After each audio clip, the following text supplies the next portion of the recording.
So today's session on e-mobility, we are doing it under the aegis of Department of Heavy Industry, Government of India and EPC India, along with Society SSEM, who have been mentoring this session.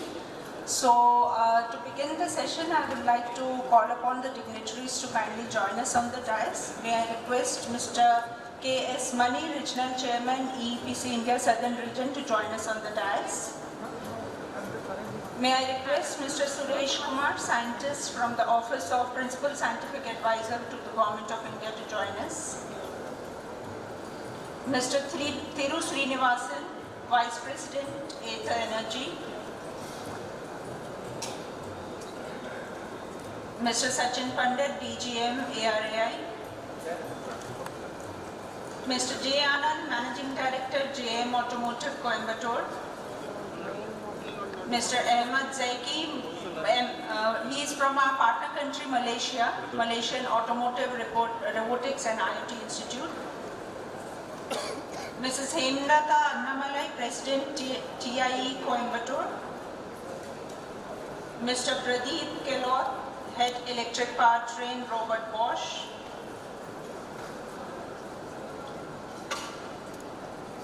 Mr. Shankar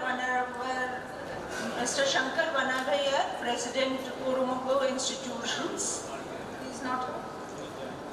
And Mr. E. Senthavadevir. Okay. Please excuse me for the pronunciation, from Ampere Vehicles. And Mr. Pradeep K. Agarwal, Deputy Regional Chairman, EPC India.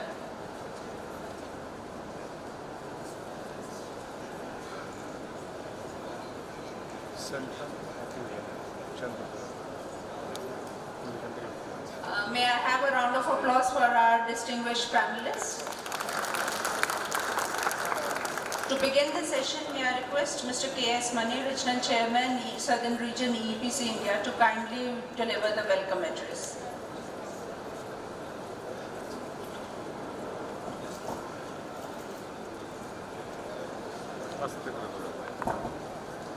Good morning, everybody. Not expected response. Good morning. Very nice. Thank you. Thank you, Senior Vice Chairman. We are extremely happy to see all of you here in the early morning. It's the first session itself. And we know very well that because of the importance of this subject, all of us are assembled well in time. Thank you very much on behalf of EPC for your interest shown for this wonderful seminar.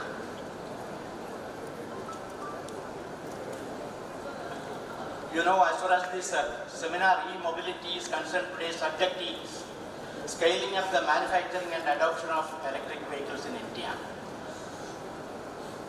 We have with us senior officials from central and state governments, industry leaders from India and abroad, members of media, distinguished guests, ladies and gentlemen. It is my proud privilege to extend a warm and hearty welcome to everyone present here for the session on e-mobility. I welcome our distinguished panelist members of the industry from India and abroad. EPC India is organizing 9th IESS show, which provides a unique opportunity to buyers and sellers to explore the potential business opportunities. We are also having a sideline session of key policy issues of the e-mobility industry.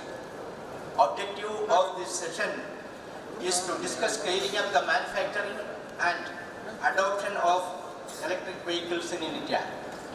The global electric mobility market is expanding very rapidly. The size of global electric mobility market size was estimated to be $125,057 billion in 2018 and is expected to register a growth of 21.6% from 2019 to 2025.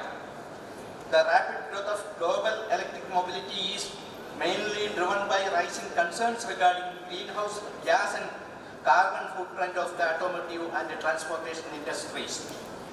This is creating pressure on the global and state level regulatory institution to adopt policies that promotes the usage of energy efficient vehicles.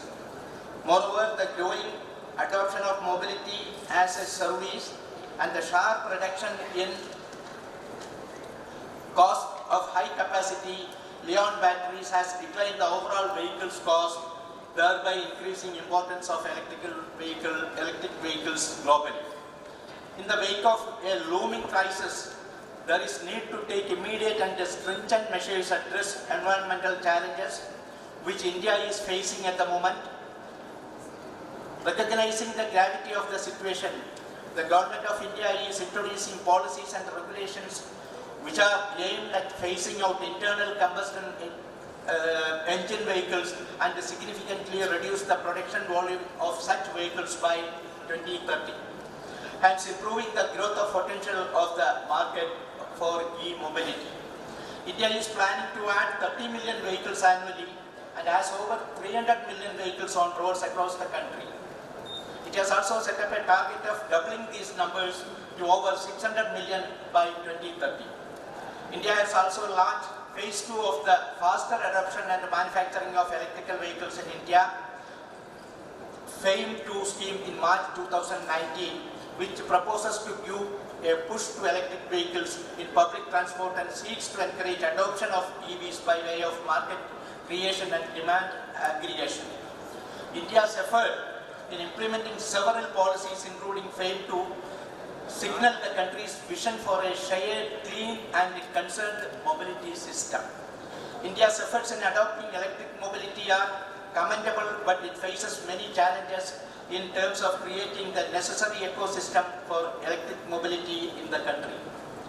Major challenges for EV adoption include high initial cost, lack of meticulous charging infrastructure, unavailability of an electric grid system capable of meeting the demands of charging multiple EVs at the same time, as well as limited public awareness regarding the benefits of e-mobility may hinder the widespread adoption of this technology. Other than these challenges, the e-mobility will have far-reaching implications to the global automotive industry in general and in India in particular. The automotive industry in India will face major issues in terms of investment in manufacturing capabilities to produce EV. Companies have to invest heavily in research and development to manufacture products that are competitive in the market. High investment cost in setting up necessary manufacturing infrastructure will make the final products very expensive, which would affect the demand of these products. Further, it will also impact the upstream industries, which are suppliers of parts and components to downstream car manufacturers. The upstream industries also need to make significant changes in the production technology in the view-changing nature of downstream challenges. The ability to manage these challenges require sustained support from the government through subsidies and tax benefits. Finally, all of us need to recognize that the world is moving towards e-mobility, which brings new challenges and opportunities. It is time for the industry to convert these challenges into opportunities. With this opening remarks, let me go to my assigned duty of welcoming the delegates here. First of all, let me take this opportunity to welcome Sri Suresh Kumar, a scientist, F Office of the Principal Scientific Advisor to Government of India. Mr. Suresh Kumar, please. Another hearty welcome to our Senior Vice Chairman of EPC India. Because of his interest in this subject, he is sitting in front of us. I welcome Sri Mahesh K. Desai, our Senior Vice Chairman.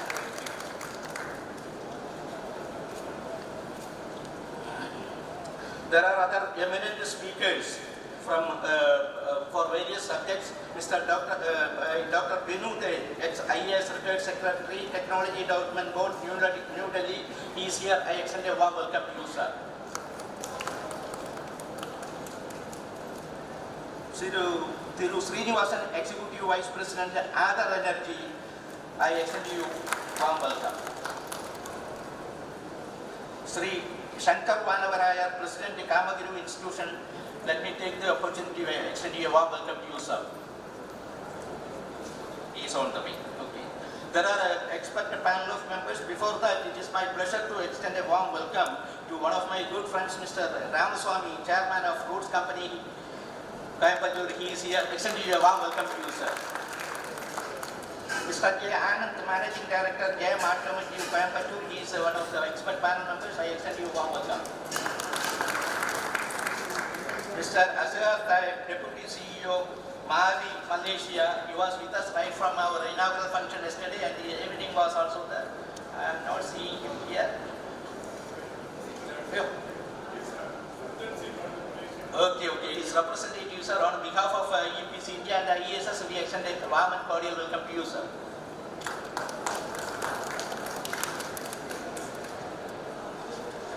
Mrs. Hemalata Annamali, President at Kai Coimbatore and ex-Ampere, extend you a warm and cordial welcome, madam.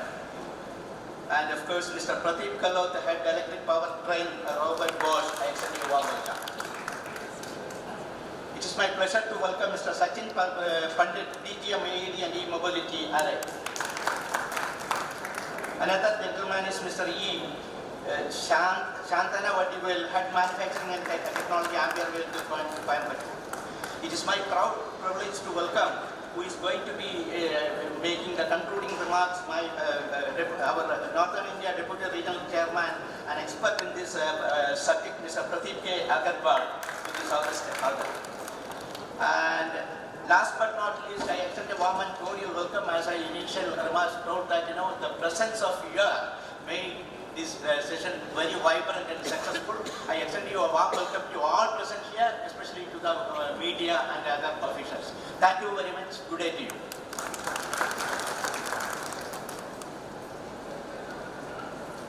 Sir, very thank you for your welcome remarks.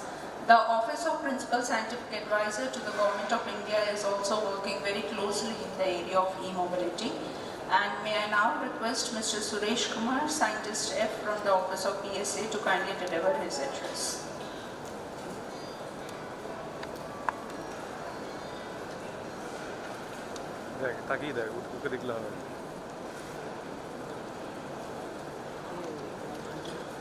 Good morning to all of you, distinguished resource persons on the dais, panelists from academia, industry, government, departments and agencies, and distinguished participants from different sectors, including startup community, academia, different associations. Now, I think Mr. Mani spoke about the changing times, especially in the context of mobility space, which we are living in. Anyway, times change every time. Maybe with respect to some technology, or this time it's more in the context of mobility and more to do with energy and those kinds of stuff, emission norms and all that. Now, what I would like to share with you is the kind of things which happen in Delhi. The government departments and ministries have been extensively working with different stakeholders, and it is something unprecedented. 10 years back, 5 years back, we would not have thought about this kind of interactions. With different stakeholders, government is departments work together. Departments work with the industry association. Government is also now more and more kind of open to work with individual industry units even. This is something, it's not that government doesn't want to work, but you have still systems which are inbuilt. There is something called conflict of interest. If I work with some specific industrial unit versus some other unit, what is my interest? And you have all kinds of GFR and audit provisions and all that. But still government is overcoming all those challenges, and it's all the more open to any kind of interactions. In the context of mobility space, yesterday we were sitting with some expert group from Japan, Germany, US, to some extent Korea. There is something called Hydrogen Council. It's an international body. So there are, I think there are some, I don't know, the membership I forgot. India is still not a part of that. So there are countries which look into the future of energy, and there are many countries which believe, especially Japan is one of the major proponents of hydrogen economy. So they believe that we will have to now move from, it's time to move bit futuristic into, when we talk about mobility, not only mobility, the hydrogen economy has a broader connotation in stationary power, in agriculture, in fertilizers, for instance, and things like that. So the challenge which was given to Toyota did some experiments of, they have this ongoing pilot projects of running hydrogen buses in different countries, one or two European countries if I remember correctly, and of course China, Toyota is involved. So the government was asking, Principal Scientific Advisor was wondering whether we could have a pilot in Delhi where Toyota could be involved. But this requires a whole lot of other things to be in place. Pilot is one-off kind of issue. You will have some hydrogen generation. You will have to have a limited storage, and you don't have to think about distribution and all that. You know much about the electric vehicle space. Why would not a customer, even if he's spending some more, let's say if you are talking about a car which is costing roughly around higher end car, maybe 10-12 lakhs, and if this thing is costing, let's say, around 20 lakhs, many people would be moving into that category, provided you have an infrastructure which is reliable. So those things have to evolve. So going back, government is looking into different things. Now think of the government, think of automobile industry from the government perspective. It is moving from the traditional gasoline or fossil fuel to EV. What would it mean in terms of your import dependency? So is it about shifting from your oil import bills, from whatever import, to import of lithium and those kinds of cobalt, lithium and those kinds of critical elements? We still don't have known sources of lithium wherein you can extract lithium, with a kind of a reasonable economic returns. Of course, AMD is working on that. AMD has done some extensive surveys, and there is spodumene kind of resources which is rich in lithium, which is available in some part of the country, but still a comprehensive survey and a feasibility study is said to be done. So this is one of the things. So we can think of moving to EV in a big way. So immediately you can import your lithium, or you can, anyway you are dependent on the battery as such. The cells are not manufactured in India, only they are getting assembled. There is a plant which is being jointly set up by Denso, Toshiba and Maruti, which is coming up in Gujarat. They said, I am yet to visit that, I have a standing invitation to go there. I mean my office. So, but they said that trial production was expected to be starting sometime in January, February, so I will be going sometime. But still, it's a long way to go. We will have to think about cell manufacturing, we will have to think about tying up the resources like lithium or whatever, where that would go into the manufacture of EVs. And think of something, lithium ion is okay, one part of the story. There are, the other battery chemistries that are evolving. Many of you from the academic side know it, metal layer and all kinds of stuff is going on. And if you look at hydrogen kind of thing, it's going to be a major disruptive one again, So then all these EVs. But one of the things which we should understand is any point of time these technologies would coexist. It's not that you are, okay, let me also tell you that every year these big automobile majors, who will be innovating, they will have new designs of IC engines. Every year it used to be something like 12 to 15 new IC engine designs on the table of all these companies till some 4-5 years back, but today there is none on the drawing. So there are between BMW, Benz and Volkswagen, they have decided that their investments would be in electric vehicles. So this is one of the things which we should understand.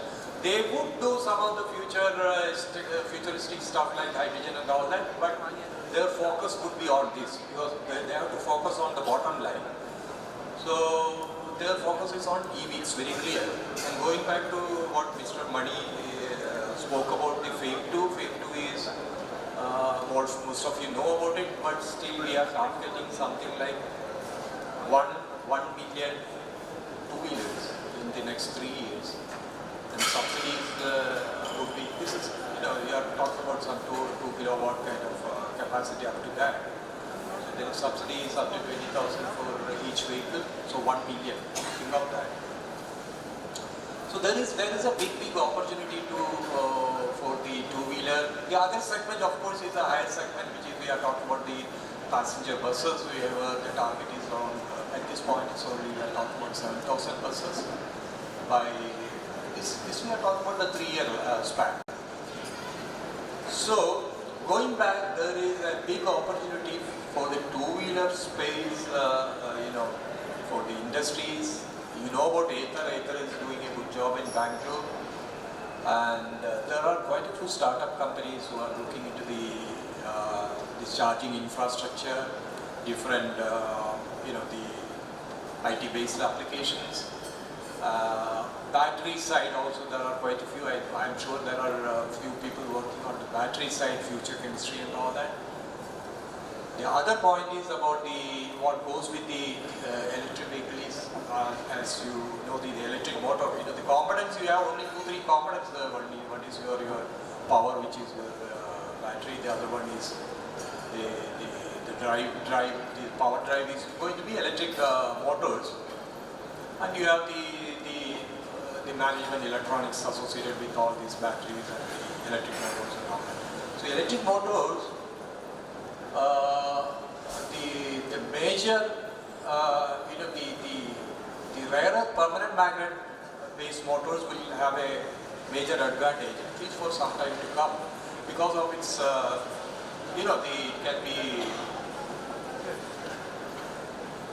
you have how do I put it, I don't know, I cannot talk in terms of energy density and, I'm not that technical, but for a low size motor, you have a higher power. All of you, I think, academic side know about it. But again, going back, where are those critical elements? When we are talking about neodymium, we have in India, we have the capability to develop railroad-based permanent magnet in the context of samarium, cobalt, and DMRL, BRC, IREL put together have that technology, and they are all in use by defense sector and ISRO. These are applications, let's say ISRO, some satellite, we are talking about a battery, temperature is not a concern for it.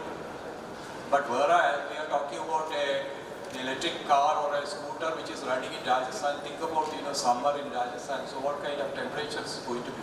So that, in those contexts, this permanent magnet, would it retain? So samarium cobalt has inherently certain problems in higher temperatures. That's why people are looking at neodymium. Then again you have a problem. You don't have neodymium sources here. So whatever little lithium which this AMD has located is because of their interest in some other, radioactive elements like, I think it is they were looking for niobium. So some of these things coexisting in the minerals. So that is the whole thing about it. So government is very serious about doing a comprehensive look at the ecosystem enablers, including the entire supply chains from the raw material. So what we have concluded with the association CM is that let us import permanent magnets and develop motors here. Till the time you have or next level is you import the magnetic powder and make magnets. You have that is the second level, and third level we have by the time people who are actually mining and making those that magnet powders within India to complete the chain. So this is easier said than done. So you will have to have a 10-year framework for that. So this plan is being worked out by different stakeholders, including the industry. Now, just as a last point, these disruptive things would happen. This poses challenges challenges before us, but at the same time we have a lot of opportunities. Now, think of why Japan is so much focused on hydrogen.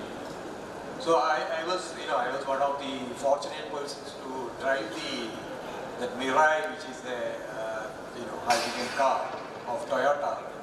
It is basically displayed in Delhi. It was in Bangalore and different places. Now, why are they looking at hydrogen? Just because the other market is, as most of you know, is controlled by China, both in terms of lithium battery. They have tied up with mines across the world for lithium, and also in terms of rare earth PMs. We are talking about neodymium. So these kind of disruptive events, when they pose, they are challenging, and they assign us certain tasks, but these are all good opportunities for our Indian industry to respond appropriately. And the startup community, I see lot of scope when we are talking about newer and newer inventions in terms of new battery chemistries or developing the fuel cells and things like that. With this, I would like to conclude, and if there are any questions, I will be able to answer them somehow.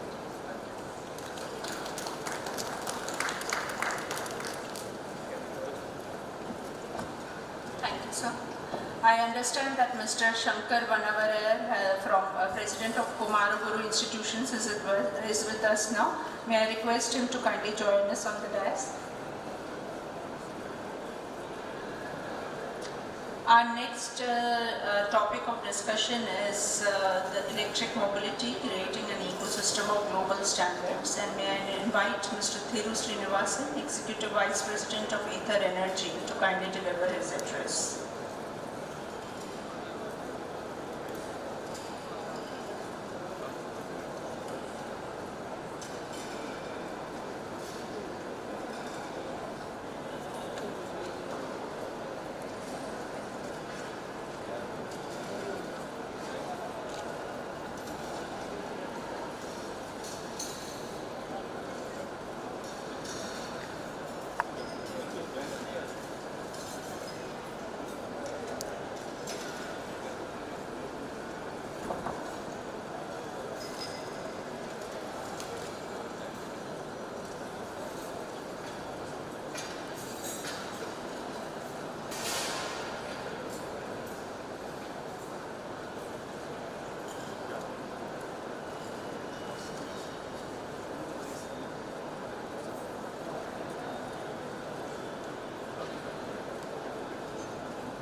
Ladies and gentlemen, thanks, and it's really nice to see a full hall, and I hope to make your attention worthwhile.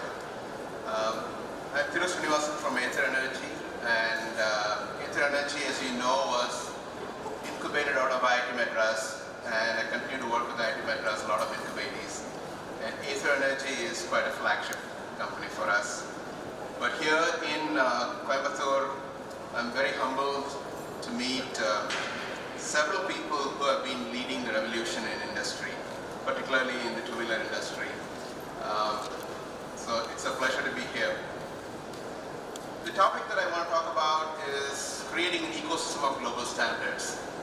We're talking about e-vehicles, ecosystem, and global standards. I'll touch upon all those.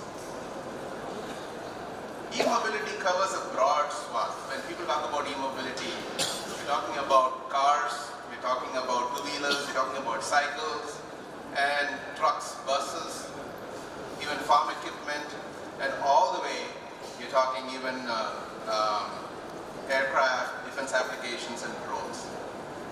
There's a huge amount of investment happening around the world in e-mobility. It was touched upon by my earlier speakers. There are highly capable OEMs with very deep pockets investing in electric mobility. We talk about Tesla, we talk about BMW, we talk about several companies, we talk about Toyota, who are investing in that. There are also very big local markets for them. If you talk about US, talk about Europe, China, there are local markets for them. So they have a very large local market, they have capability, they have a lot of R&D history, and they have very deep pockets. Encouraging people to develop a global standard ecosystem in India, we must be really kidding ourselves, right? I think we should try anyway. But there is an area of opportunity where we don't have as much of a challenge, and that is where we are working. If you look at two-wheelers and three-wheelers, compared to what you see in the other areas, on buses and cars and other areas, you don't see such a strong global investment happening. You don't see a BMW in two-wheelers, you don't see in three-wheelers, you don't see that. And also the largest local markets for two-wheelers and three-wheelers happens to be India. Of course, the other adjacent markets are in Southeast Asia. You go to Indonesia, you go to Taiwan, you go to Malaysia, you go to all these countries, you have very big opportunities there. And if you look at South America, if you look at Africa, there are very big opportunities. And China is coming to the game. India moved from cycles to two-wheelers in the 80s. Remember in Suzuki when it came. China is doing that now. They're doing that in a hurry, like they always do. So two-wheelers are a very big opportunity for India. And that's what I want to talk about. I want to focus on two-wheelers and three-wheelers. I'm not going to spend too much time on three-wheelers because Ather doesn't spend too much time on three-wheelers, Mahindra does. But whatever I'm saying about two-wheelers would also apply to three-wheelers to a large extent. So I'm just going to leave it at that. Okay, we talked about a large market in India, in China, South America, Africa. What we're again, it's a pretty busy chart. We use it for other applications, but here I'm just going to talk through it. We are looking at potentially a 60 million units per year industry for two-wheelers. That's what we see globally. India itself is close to 25 million units at this time, and it's growing every year. At roughly $1,000 per vehicle, that's a $60 billion industry today. Very few people understand this, very few people focus on this. It's under the radar for many people, and that's our opportunity. And we see opportunity of 60 billion even growing to 100 million, which means we're talking about a $100 billion industry potential. That is why I encourage all of us, especially here in Coimbatore, to really start looking at this industry seriously, invest in it, and try to dominate the world together.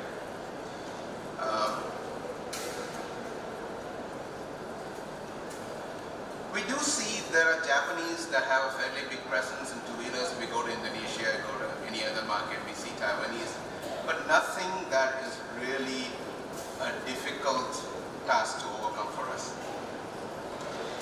I want to say why two-wheelers are already ready to convert in a large way to electric, right?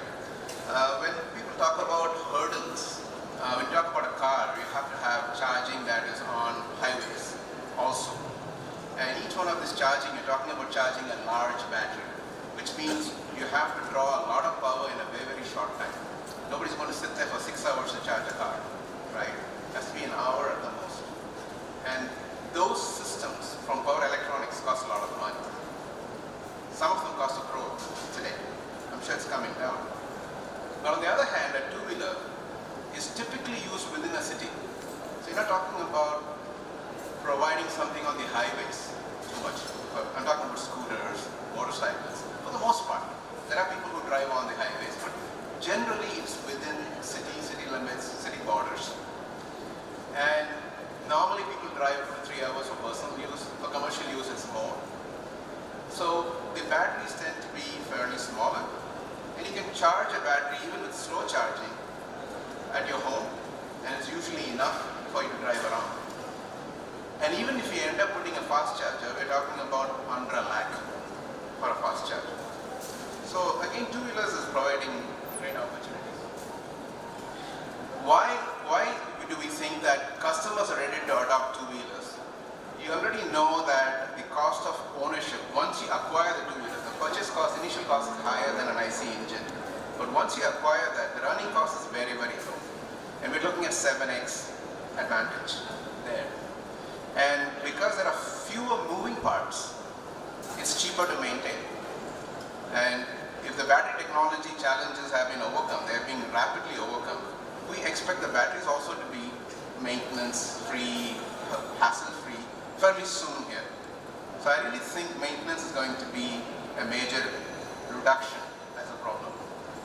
And of course the dead weight is less, so higher reliability, and the focus is more on urban areas because we can really do real-time tracking, quick diagnosis because connectivity is there in urban areas.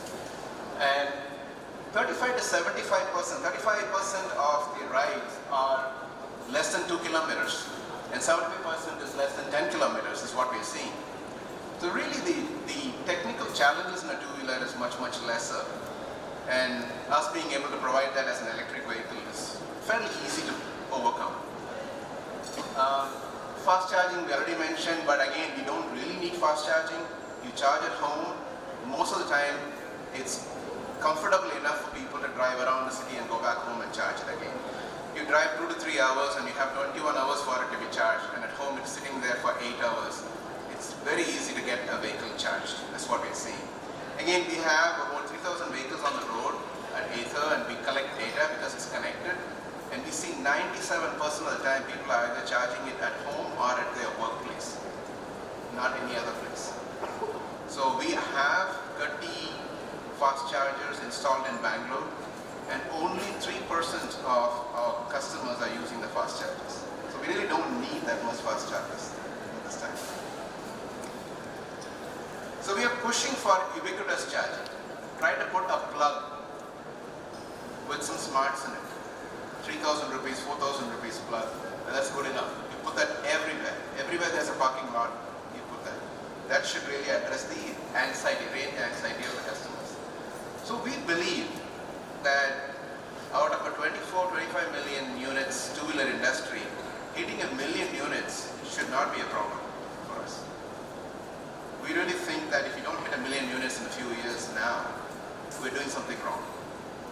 The opportunity is in front of us. So what is that? We have a challenge. Why are we not able to do it now? What is that we need to do? Before that, I also want to add one more element that talks about why this is an opportunity for us to be a global leader. This is our vehicle. This is 450X that is being launched in July. This is the evolution of 450. The 450 product was already a very compelling product, and 450X is coming out with, in some cases, 50% improvement already over 450. And we're talking about in about a year and a quarter evolution. That is a kind of opportunity for optimization that is available on the electric vehicle technology today. We are going to see vehicles, just like your cell phones, they used to be, right? Now cell phones are becoming more or less stable in technology and features. There used to be a time in cell phones where in every 6 months, the cell phone technology that is out there is already obsolete in every 6 months. So you have to go and buy a new cell phone because it's much, much better. electric vehicles are in that phase right now. So we have an opportunity not only to start capturing the market, but also continuously evolving it so that technologically we can have an advantage. Even if somebody is following us, they're always going to be a year and a half behind us, right? You see what Tesla is doing. People sometimes argue that Tesla is 2 to 3 years ahead of every other competition in the industry.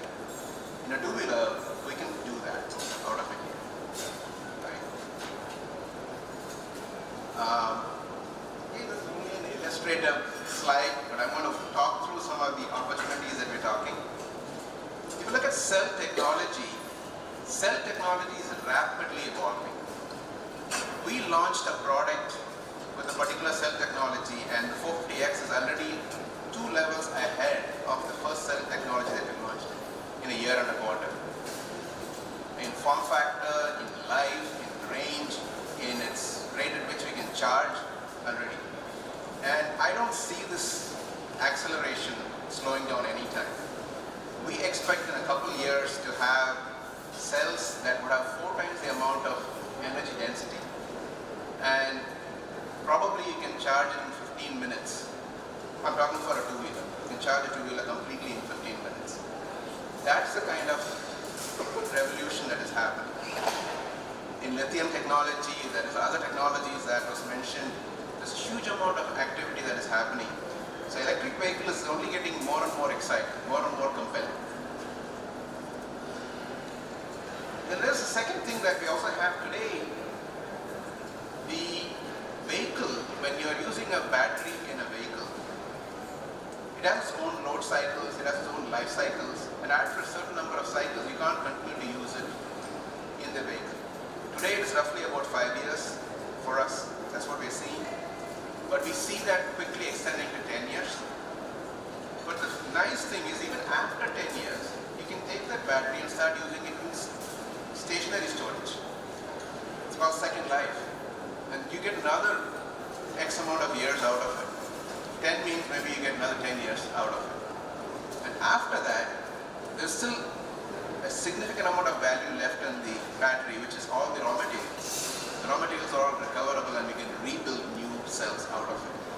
So there's a huge amount of investment that you can do in stationary storage. I don't know how many of you know that Tesla has another big business in stationary storage.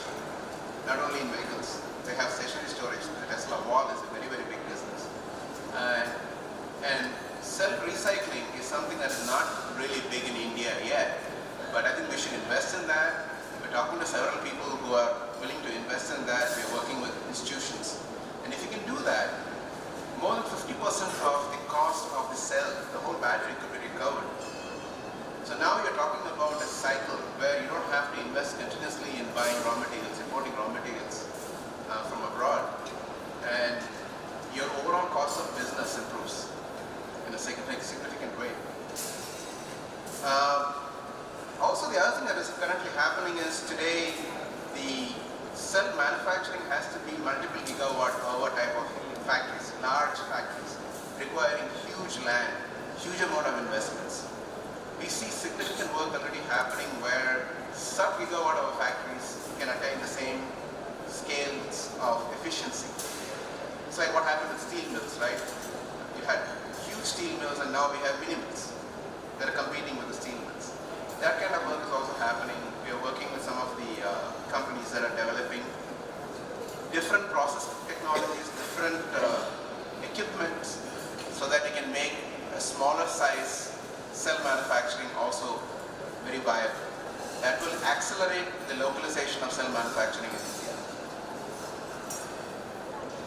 Ather already builds its own battery packs, and we have seen opportunity to continuously improve that.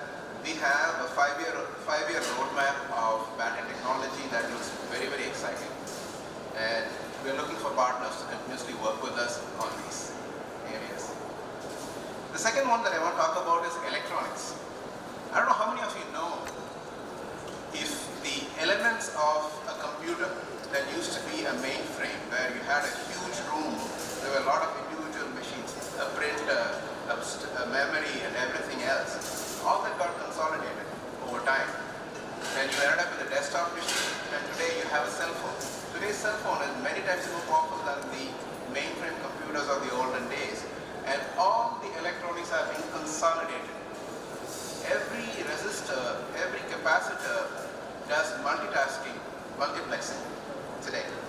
I'll give you today in an electric vehicle, we have MOSFETs that are used on the charger and on the motor controller. The motor controller MOSFET is not working when you're charging because the motor is not running. And when the motor is running, the charger is sitting idle. So if you consolidate all the electronics, you end up using the components more. And we're already working on that. We're already working on technologies that will consolidate these things. We imagine seeing a single motherboard that controls everything in the vehicle with its own Pentium chips that we can develop. Why can't India have companies that have the Pentiums for electric vehicles? Right? So today we have 4 or 5 different boxes that comprise the electronics. There is a separate controller on the battery, there's a separate controller for the motor, there's a controller for the vehicle, there's a controller for communication. We have all kinds of controllers. We expect them to be consolidated, and we can see the cost of electronics going down to 25% of what it is today. And that's a significant reduction and significant opportunity. IoT, sensing, cameras, these are all things that are coming on to electric vehicles. Can we replace mirrors with cameras? Can we have much more awareness developed with cameras and sensors? Some of the IoTs that we are already using in our electric vehicle today tells us how the vehicle is being driven, how the roads are. These conditions are already being diagnosed today. The opportunity is huge. We're also thinking the switches, throttles, braking switches, they're all going to go from mechanical, more and more from a mechanical, electromechanical to more touch, more heuristic space. That will reduce the number of components and also make it that much more effective. Same thing with outputs. We already have a touch display on our vehicle. We expect lights and mirrors are also to become more electronic rather than electrical today. Communications, our vehicle is connected and we do a lot of communications infrastructure. We use the cell phones technology today. There are other technologies that are much more viable, much lower cost. We are moving towards that. Standard architecture, we can standardize the architecture. We can have, just like what we have an IBM standard, we can have an Indian standard for two-wheelers that everybody builds components to. They say it's whatever standard you call it, it's that standard compatible, right? Similarly, software. There's a lot of software in these vehicles. There's a lot of data analytics in the vehicle. Today, we think we're going to develop an operating system. We're going to develop basic apps and also have add-on apps that a lot of people will develop for these vehicles. We have to look at these vehicles very differently from the IC engine vehicles that we have currently. They may end up looking differently, right? One of the areas that two-wheelers have to improve is safety. Today, the dynamics of a two-wheeler leaves a lot of room to improve. Ather deciding to put the battery under the foot of the rider improved the stability of the vehicle in a significant way, but made the battery more expensive, right? But with increased development, we can find where the safety of the vehicle could be improved dramatically. When you're turning to the right, is the light going to also fall more to the right? Are you going to see more of the road on the right than what you can see today? There's a tremendous amount of opportunities. What we're talking about is making the two-wheeler more exciting, a pride of ownership, and also allow for customization. Today, two-wheelers are more utilitarian. Can you make it more fun, more value? Can people have the same amount of pride that they have as they own their cars today? Today, a car, it's really bad in Delhi, where 1.15 is the average amount of occupancy in a car. A car can take 5 people, right? and average for India is about 1.5. Average for two-wheelers across India is 1.5. And if you look at the area usage on the road, that is roughly about 4.5 times more than a car uses per passenger. Right? I'm not comparing with buses. Buses are obviously better. But as a personal transportation in an urban setting where you have congestion on the road, two-wheeler is definitely a lot more desirable. But people are not going to give up their cars unless they start looking at two-wheelers as the same sense of pride and ownership. And that's what we need to make. We need to make it very, very exciting, very compelling. Storage is an area that, thankfully, with electric vehicles, because you don't have a lot of the other components, we now have a lot more storage that's possible in a scooter than ever before. Some of the current technologies put the battery inside the area where you can put storage, but I think that will change. You'll be able to optimize it, you'll get more storage. So you can go to the market, buy everything that you want, put it into your scooter and bring it back without worrying about it. That's the amount of storage that you can get in the scooter. Reduce parts. We already have less moving parts compared to ICE engines, but with all the improvements, we're going to further reduce the parts. We're talking about consolidating electronics. We have a lot of wires that run around today, consolidating the wires, and make it easy to assemble. And at some point, maybe we don't need all that plastic that covers up all the ugly things in the vehicle, because the vehicle itself will be simpler. If you look at cycles today, the cycles don't have too much plastic dressing it up. Maybe tomorrow the vehicles, the two-wheelers will also have much less items, plastic that just covers it. We can get rid of all that because the vehicle itself becomes simple. It'll look more like a cycle in its appearance and elegant. All of this is going to reduce the cost to a point. It's going to be much cheaper than the IC engine today. I'm not saying that just as a heuristic, saying we have done the roadmap on this. We can see that in 5 years it will be much lower cost than the IC engine costs today. There is no reason why every two-wheeler out there is going to be an electric vehicle with that. We're talking about billions of dollars of industry. For that, we need to invest. Every one of us, right from the OEMs, from the government, and everybody have to invest. What we are really looking at is potentially an industry that could be a generator of huge IP, engineering, manufacturing, and exports. And we could be leading like a BMW leads the market today, like Toyota leads the market today. Not just a single company, but a collection of companies. We need an ecosystem for that. China has invested heavily in Huawei. Chinese government actually owns a significant portion of Huawei. There is a lot of investment they have done, and in their suppliers.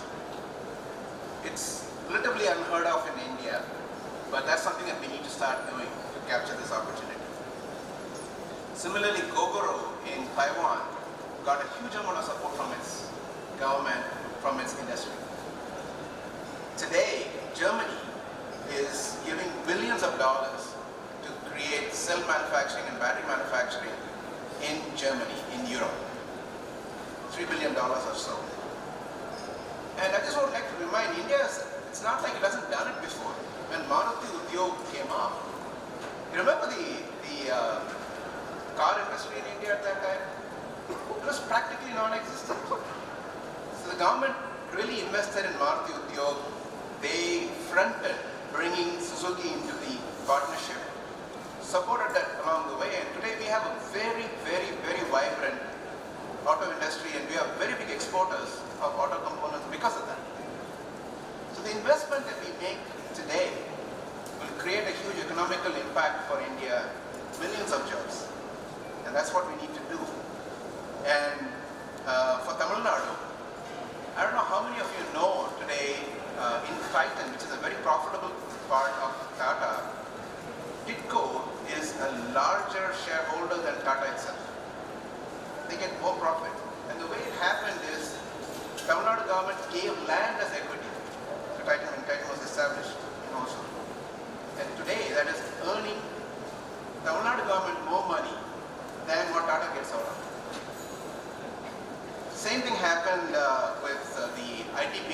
when it was established in Karnataka, the land was given as equity by the Karnataka government to ascend us, and ITP was created.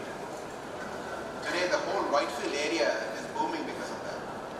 So I would very much encourage the government, industry at large, to invest collectively in this, because the benefits are huge.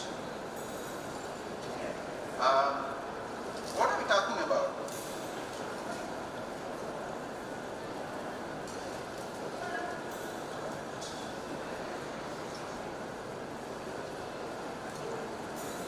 One of the things that we need to do is we need to make sure OEMs are investing. Definitely. We need to have Ampere invest, we need to have Ather invest, we need to have TVS invest, we need to have the OEMs investing.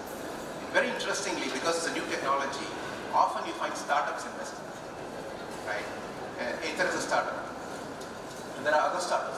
There are plenty of startups in the two-wheeler business in electric vehicles today. So we need to make sure that we reduce the risk for startups. Startups bring much technologies and innovations into play quickly. They often have to go and evangelize. I'll give you one example. Chairman of Roots is here, so he will watch for this. Ather went to Mahle headquarters, to their board in Stuttgart, Germany, to argue for moving their motor manufacturing to localize that in India. And thanks to support from Roots, it has come to Coimbatore. But they themselves could not do it. We have to go and evangelize, right? It's at the end of the day, it's only a supplier to us. And we also do that with Nidec in Japan, with Temiko in Taiwan, all these companies. We do all that. And we do that ourselves. We go and talk to LG, we go and talk to all these people. So we actually have to go and evangelize to create the ecosystem. If you can do that together, that's great, right? We expect suppliers, people who have technologies on components, to invest in this business. They have to come to India if they have technologies outside. If you don't have technologies, let us develop them here by working with the institutions like IIT, NITs, KCG. Let's develop them here in India, and let's take government support for that. The other thing that we're talking about is plug and play. Remember, in those old days, when you are developing a company, any company, you have to get your own land, build your own shop, build your own R&D center, whatever it is, and you have to move in and you have to do the business. Today, after IT business and everything, today you have plug and play. There are developers out there who develop these things and they have it ready. You move in, you pay a rent, you try. If it doesn't work out, you pull out. Somebody else moves in, right? The risk is minimized. We need something like that for manufacturing. We need to have manufacturing setups where I can move in, start production, and at the end of 1 year, 2 years, if I have to pivot, that's not working, I have to try something slightly different. I get out of there and move somewhere else, somebody else moves in. I see a lot of land. We talk about mini mills, we talk about Nokia, we talk about land that's owned by companies that get locked if their business gets into some trouble. And that land is very much needed for somebody else to move in. We need to get out of this. So we are working with the government on redoing this policy on this. Similarly, common equipment, conveyors, buses, vans, forklift, why do I have to buy those? Why can't I lease them initially? Custom equipment I have to invest in, I understand. So we really need to rethink how we are promoting development in this country. And prototyping. Today, prototyping is something that is very, very, very difficult. There isn't companies out there that only do prototyping. There are a few companies like JD Brady and others. But usually you have to go to standard industries and beg and plead for them to do a prototype for you. They will usually do it at a lower quality, at a much larger timeline, and you don't get very good quality. So many times when you develop something and you test it, you're not sure if it is not working because your design is wrong or it was made wrong. If you go to many countries, you find people who specialize in prototyping. Maybe the government should set up initial prototyping centers and then eventually it can privatize once it picks up. And same thing for testing. Thankfully, in auto industry, in the last 10-15 years, the government of India has invested heavily in creating testing infrastructure. ARI is here, they can vouch for that. But even with this, in many areas, for battery and for a lot of other areas, we find that we have to go overseas to get testing done at very high cost and very high delays, or we have to develop our own testing capability. We invested a significant amount of money in developing our own cell lab because of that, right? And compliance burden. Even startups end up having the same amount of compliance burden that an Ambani's company would have. It doesn't make any sense. We can't hurt by making mistakes. We're so small. Why can't you make compliance very simple, right? Industry associations. We need industry associations, and I think a lot of industry associations are doing. It's brilliant that we have SSEM formed here. What it does, it brings a lot of advice, mentors, help, connections, so that we can move faster. There might be somebody in one other company who knows an expertise in one area that we don't know as a startup. Associations can help us. And institutional development centers. We're talking about IIT Madras set up a Center for Advanced Automotive Research, the Center for Bosch Center for Data Sciences. These centers are very important for us to help to research, solve problems. And I'm glad that the IITs and NITs, ACG, is doing a lot of work in developing incubators and accelerators to help develop technologies. And this is what is essential. I see a lot of green shoots, but we need to grow this together. I would very much encourage that we do that. And we will have an ecosystem that will grow the two-wheeler, three-wheeler, e-vehicle business. We will dominate the world. We will be the BMW, we will be the Toyota, we will be the Tesla.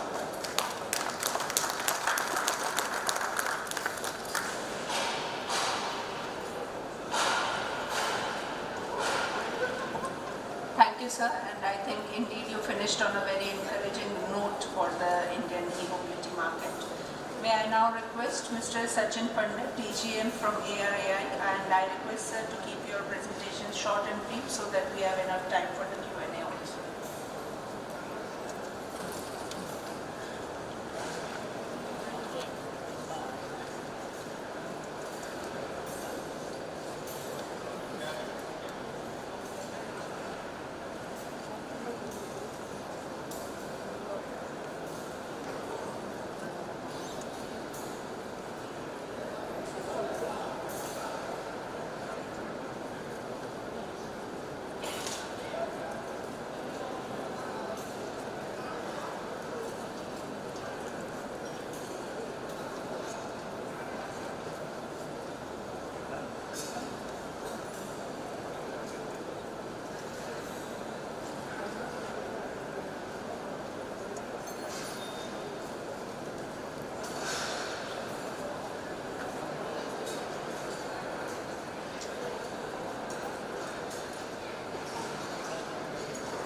Good morning, everyone. I'll start my presentation by thanking organizers to give opportunity to talk in front of the group of experts as well as enthusiastic people. I'm not going to take much of your time here. My topic of the discussion today is a brief overview of FAME 2 subsidy. And I'm going to touch upon certain important regulations which are being followed for certification of electric vehicles in India. So, let us begin our discussion by having a look at this picture. If you closely observe, there are certain numbers against each state on this map. So, any guess what these numbers indicates? So these numbers mainly indicate number of electric vehicles sold in India since April 2019 under FAME 2 scheme. So what exactly is this FAME 2 scheme? FAME 2 stands for Faster Adoption and Manufacturing of Electric Vehicles in India.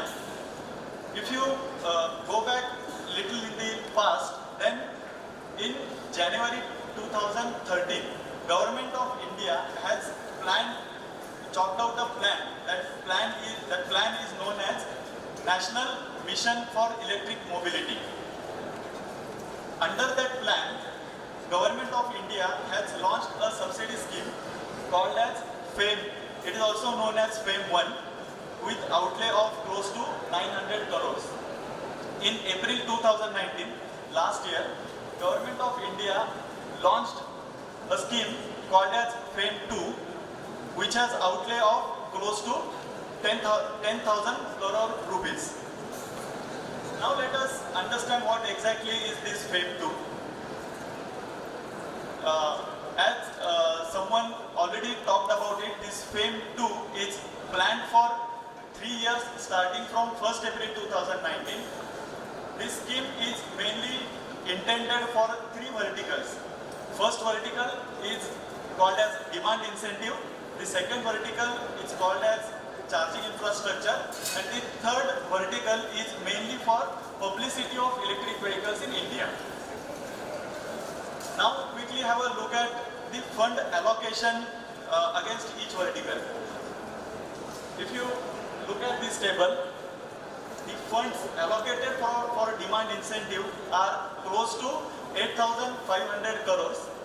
For charging infrastructure, 1,000 crore rupees are being allocated, and for the publicity purpose, 38 crore rupees are allocated. So this is how almost 10,000 crore rupees are being planned against FAME 2 scheme. Of course, there is flexibility to adjust funds against each vertical. Now we'll quickly touch upon couple of important verticals, starting with demand incentive. As its name suggests, demand incentive is planned to generate the demand of electric vehicles by reducing acquisition cost of the vehicle to the user. So, under this scheme, benefit is directly given to the buyer of electric vehicle. The benefit is depending on how much battery has been installed on the vehicle. So suppose you have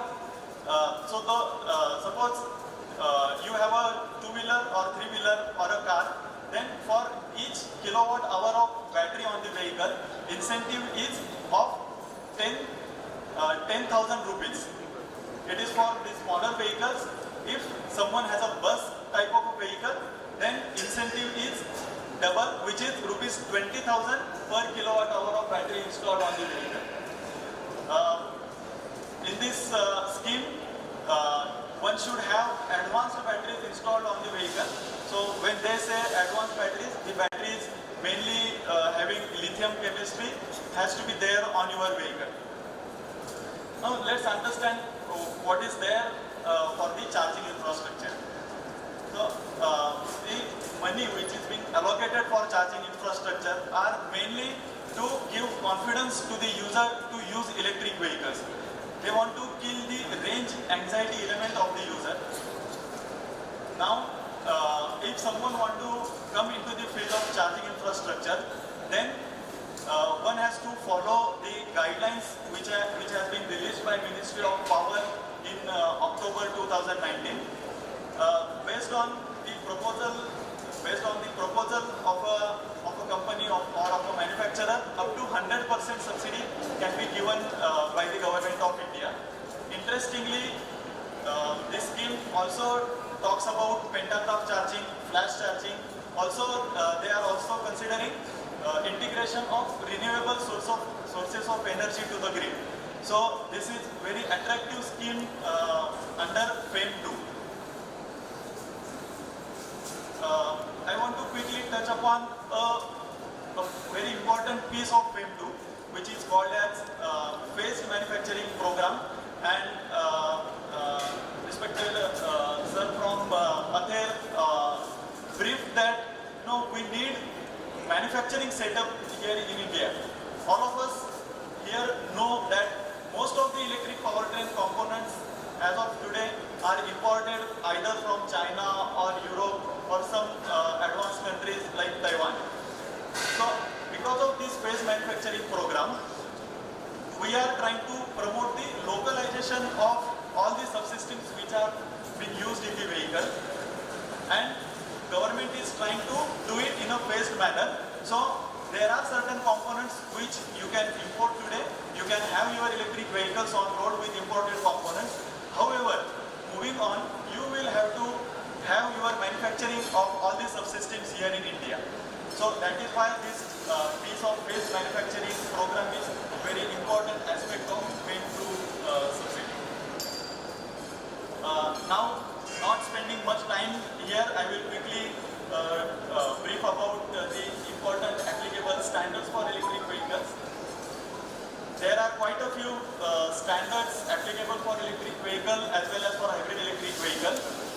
I will quickly take you through few standards, few important standards for electric vehicle. There is a standard named IESS 038, which is there for assessment of vehicle safety. There is a standard 039, which is there for measurement of electric energy. This measurement of electric energy is equivalent to the measurement of fuel consumption of IC engine vehicle. Then there is a standard for measurement of electric range of a vehicle. Then there is a standard for measurement of motor power. And there is a standard for assessment of safety of battery in the electric vehicle. The overall set of standards are mentioned in a kind of mother standard, which is called as IESS 049. It is called as a CMVR type approval standard for electric vehicles. Since we are talking about the standard and there is a very respected audience in front of me, so I would like to quickly take you through one change which has been proposed in a couple of important standards. These standards are important because those standards are talking about electrical safety as well as the battery safety. So in the vertical column in this table you can observe applicable standards for smaller vehicles, 2 and 3 wheeler. The next column, it is bus and car. So as of today, electrical safety, irrespective of class of the vehicle, has been assessed by the standard called as IESS 038, and battery safety has been assessed in a standard called as IESS 048. Now, with the proposed change, electrical safety as well as battery safety both will be part of a single standard for smaller vehicles, and for bigger vehicles it will be part of a different standard. This change is proposed in order to align our standards with a few international standards.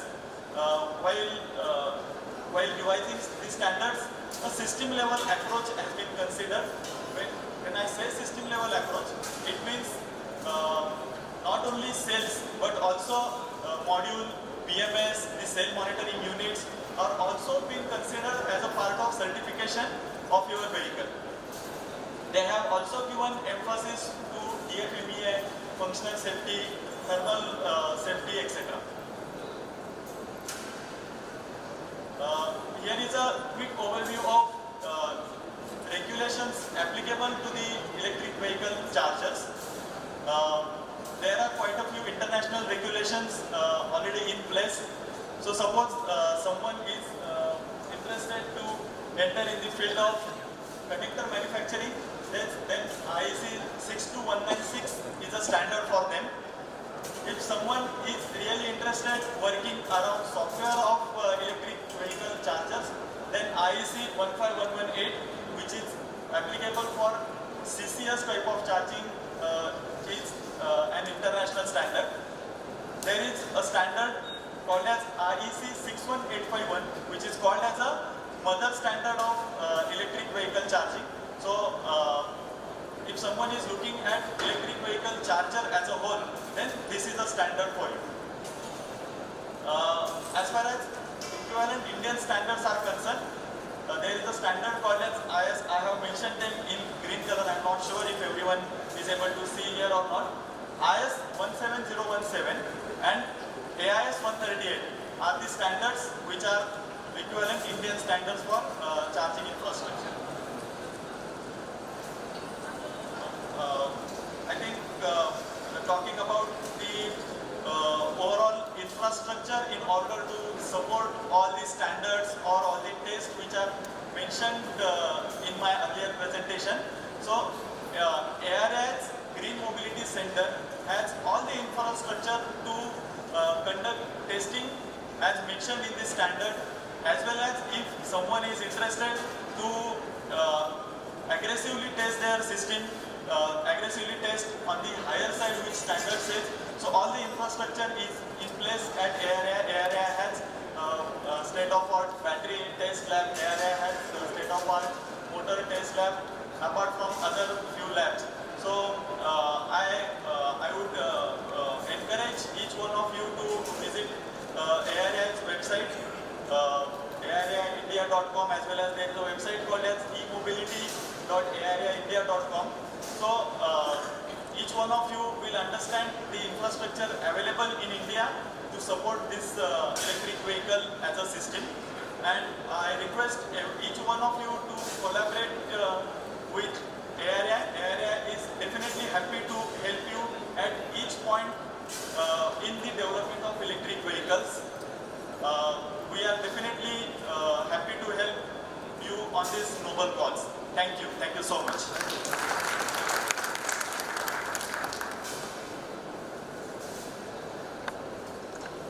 Sir, thank you for your presentation and touching upon the important areas like the government interventions in the mobility sector and the standards in this area. May I now call upon Mr. Manikandar from SSEM, and he will be talking about the ecosystem for technology development and SSEM role.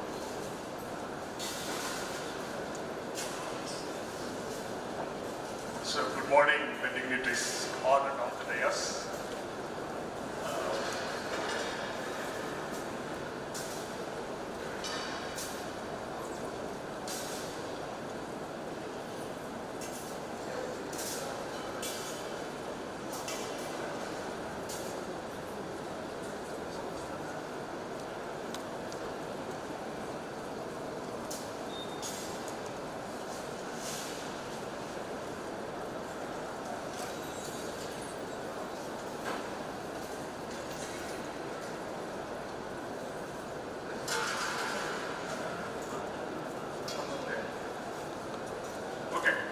Sorry for the inconvenience. This particular session was supposed to handled by Dr. Bindude, IESS officer. He was ex-secretary of TDB, Technology Development Board.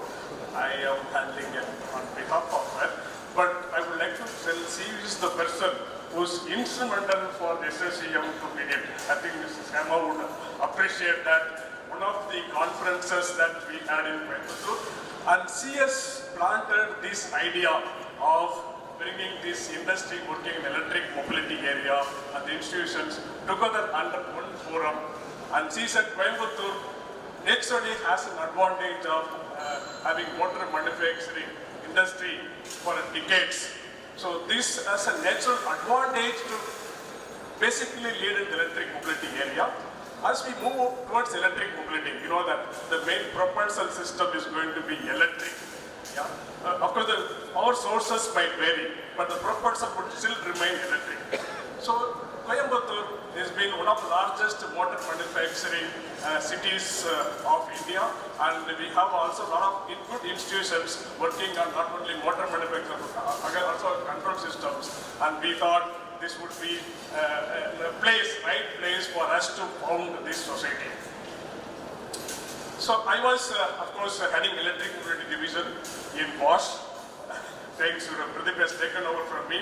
Since I moved on to SSEM and focusing more on this topic, thanks to Dr. Bindude and Hema also for my transition.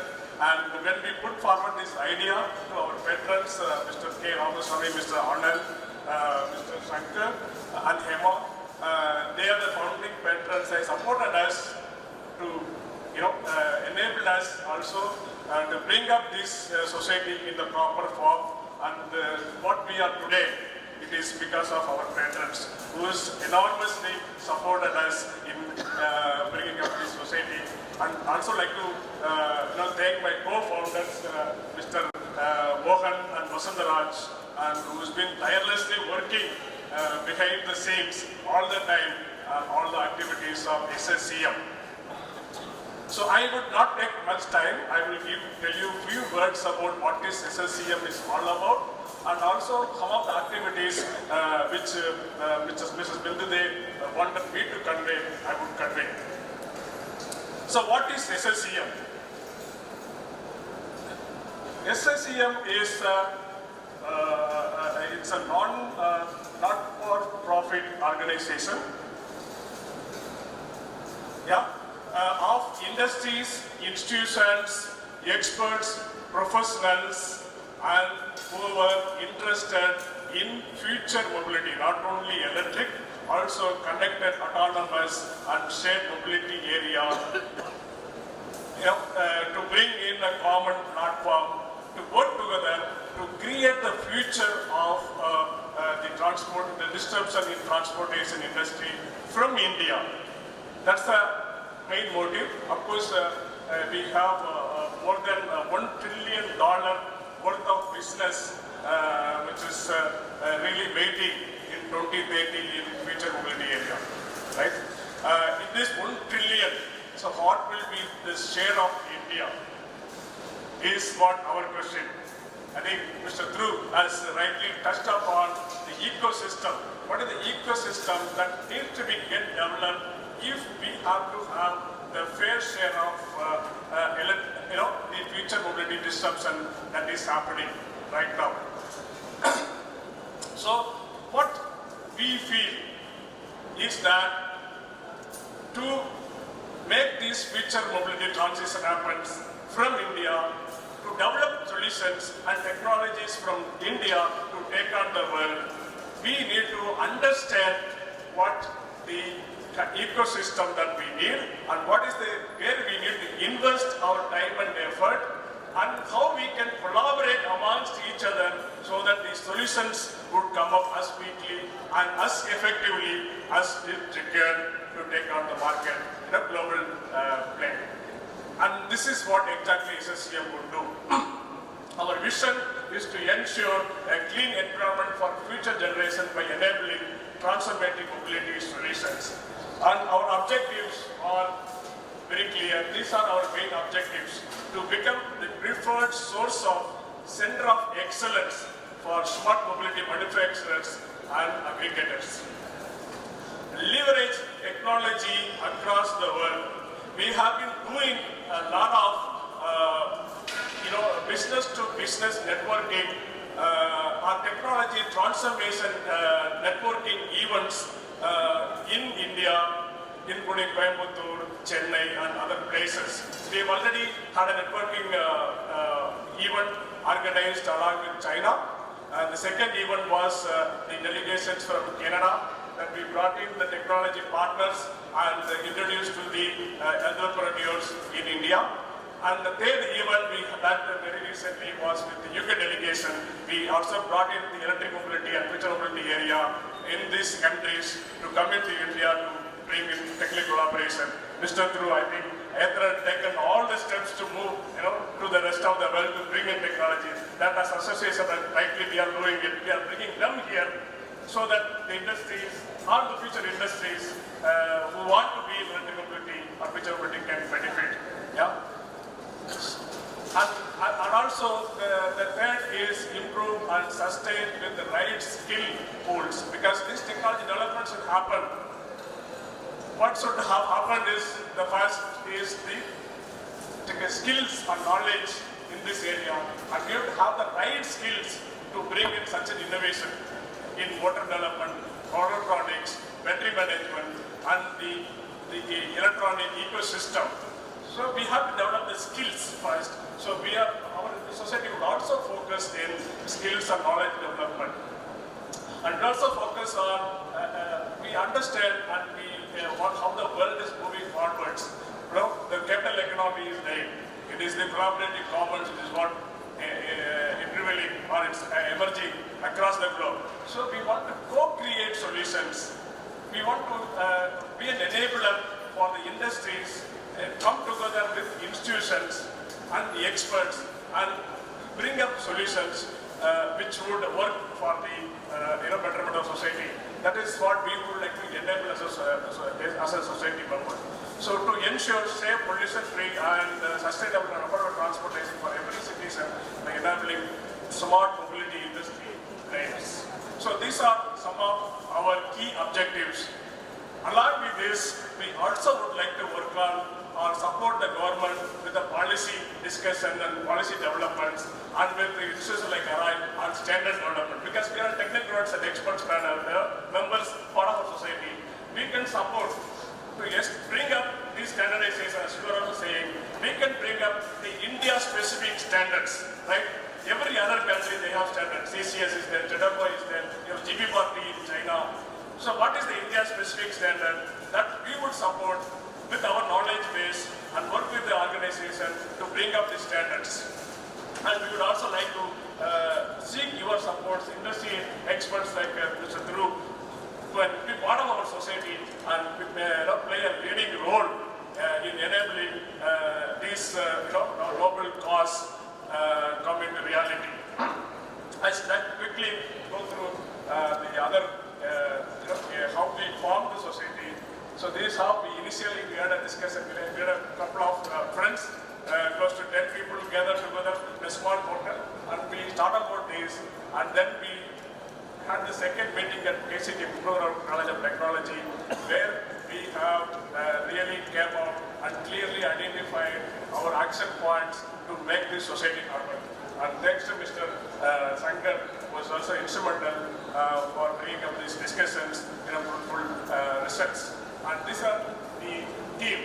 Mr. K. Ramaswamy, Chairman of Roots Group of Companies, Mr. Sankar Vadavaraya, President of Bangalore Institutions, Mr. Anand Jayachandran, Managing Director, J. Automotives, and Mr. Syamalata Annamalai, she was with CE after that time, and Mr. Gaur are the patrons of the society. And this is the leadership team that we are putting a lot of efforts to make this transition happen and drive an electric or smart mobility solution from India to the world. So our society got launched in the month of August in Coimbatore by Mr. K. Radhakrishnan, then Transport Secretary of Government of Tamil Nadu, and also Mr. T.P. Rajesh was the Industry Secretary of Government of Tamil Nadu. And subsequently after that, we had a lot of discussions with the government, and especially we have supported in Tamil Nadu government to devise the EV policy of Tamil Nadu state. And we also giving a lot of inputs to other states on EV policy development. Okay. Not only that, as Mr. Thiru was saying, we have been closely interacting with the government agencies to bring in or to make them understand the need for the technology development in this area and bring up some partnership with them. So one such thing which I would say that we are asking them to build a common facility center and technology development center both in Coimbatore and Chennai. And also we are asking them to enhance the GOR development center at Chennai with electric mobility systems so that all the e-vehicles can be also certified closely in this area, a pre-certification at least, and then we can take it to arrive for a final certification.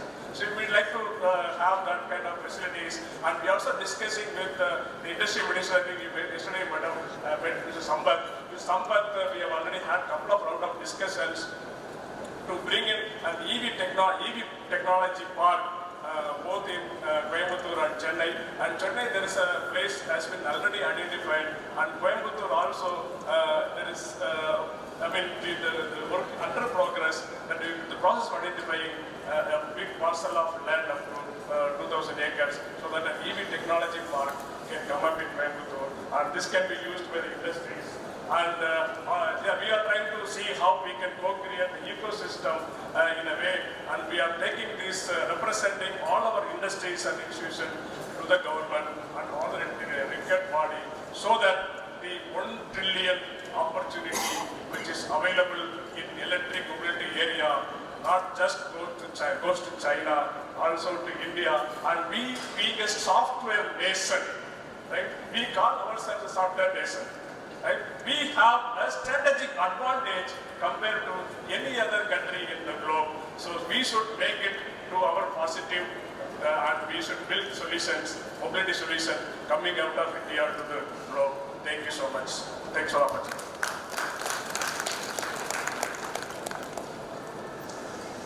Thank you, Mr. Manikandan, for your address. We now come to the panel discussion for the e-mobility session, and I request Mr. Nandini from the SSEM team to kindly take on from here.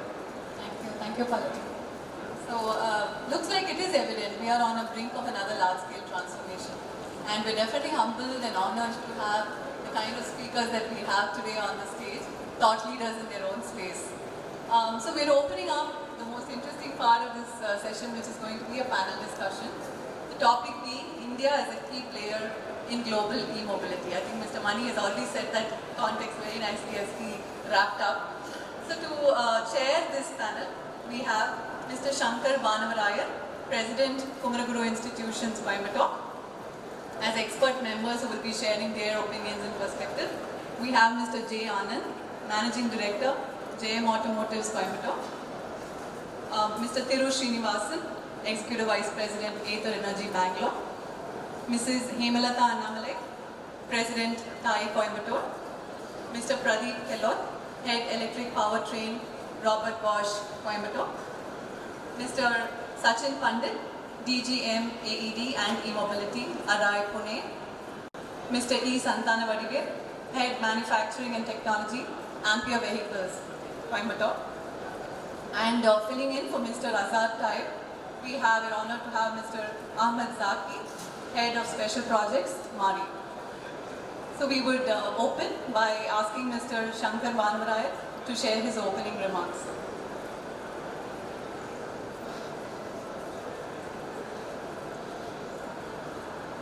Good afternoon, and we are starting panel discussion, which is, I must say, one of the largest panel groups that I've been part of, which itself is a great start.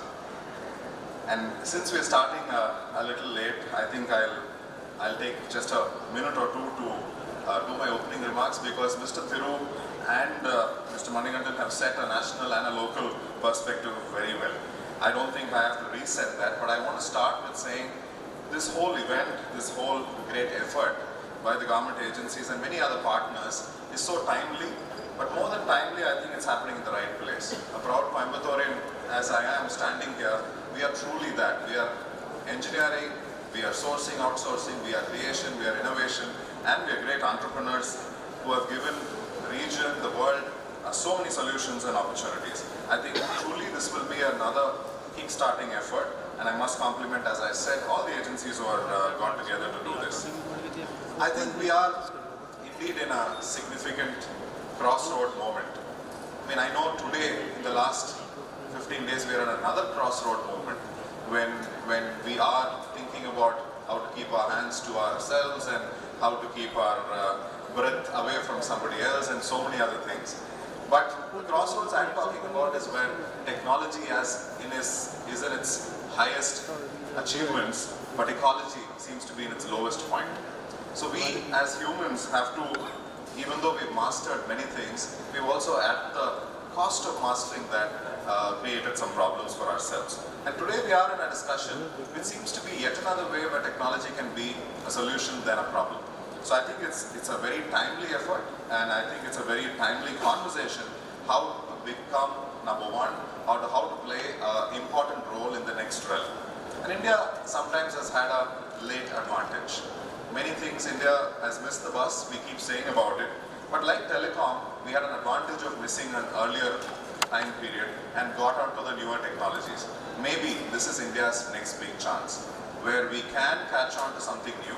And as I think where Mr. Thiru mentioned, like IT, this seems to be something that many people or anybody can get into. It is not necessarily riddled with entry barriers of high capital and many things, even though there are many milestones to cross. Friends, I think we have a unique and a wonderful mix of people. Normally this is the problem in India where we say government, industry, experts, researchers, academia and industry associations don't come together. I don't know how this star alignment happened. We seem to be on the right start with having an crowded dais with the right people who are wanting to work together, which I think means that our stars are aligned, as we might say in India. And I think this is going to be a good start in Coimbatore, where we can set a great front. And Mr. Manikandan was just saying that we are taking some efforts right here. So I just want to finish by saying that this is a solution, this is a possibility, but I hope this will become an inspiration for young Indians and many other people. I see some young people here curious, also maybe thinking, should I get into it? Should this be my next big startup? Should this be my next big idea? I hope this panel will be one that will kickstart some ideas, answer some questions, but more importantly, leave a positive note on possibilities. This is what we want, and what I propose is that maybe we should take maybe 2 or 3 minutes maximum to give some opening remarks from where we come. We don't have to repeat the points that have been said already. And then I think largely get into a conversation with the audience or amongst the panel members on bringing out what has not been said so far. So that's my request for the discussion ahead, because we can already hear the plates and forks being also tingling. I think the lunch is maybe behind us. So we should try to get the maximum out of this session. So once again, thank you all for having this as a full house, and I hope we'll have a great conversation. Thank you.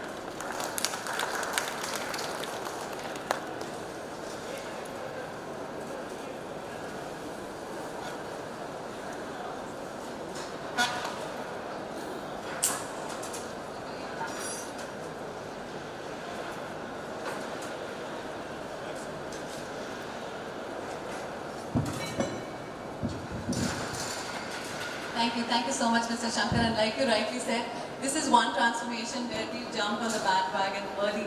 So it's up to all of us in this room to take this forward. And coming back to our topic of India being the key player in global e-mobility.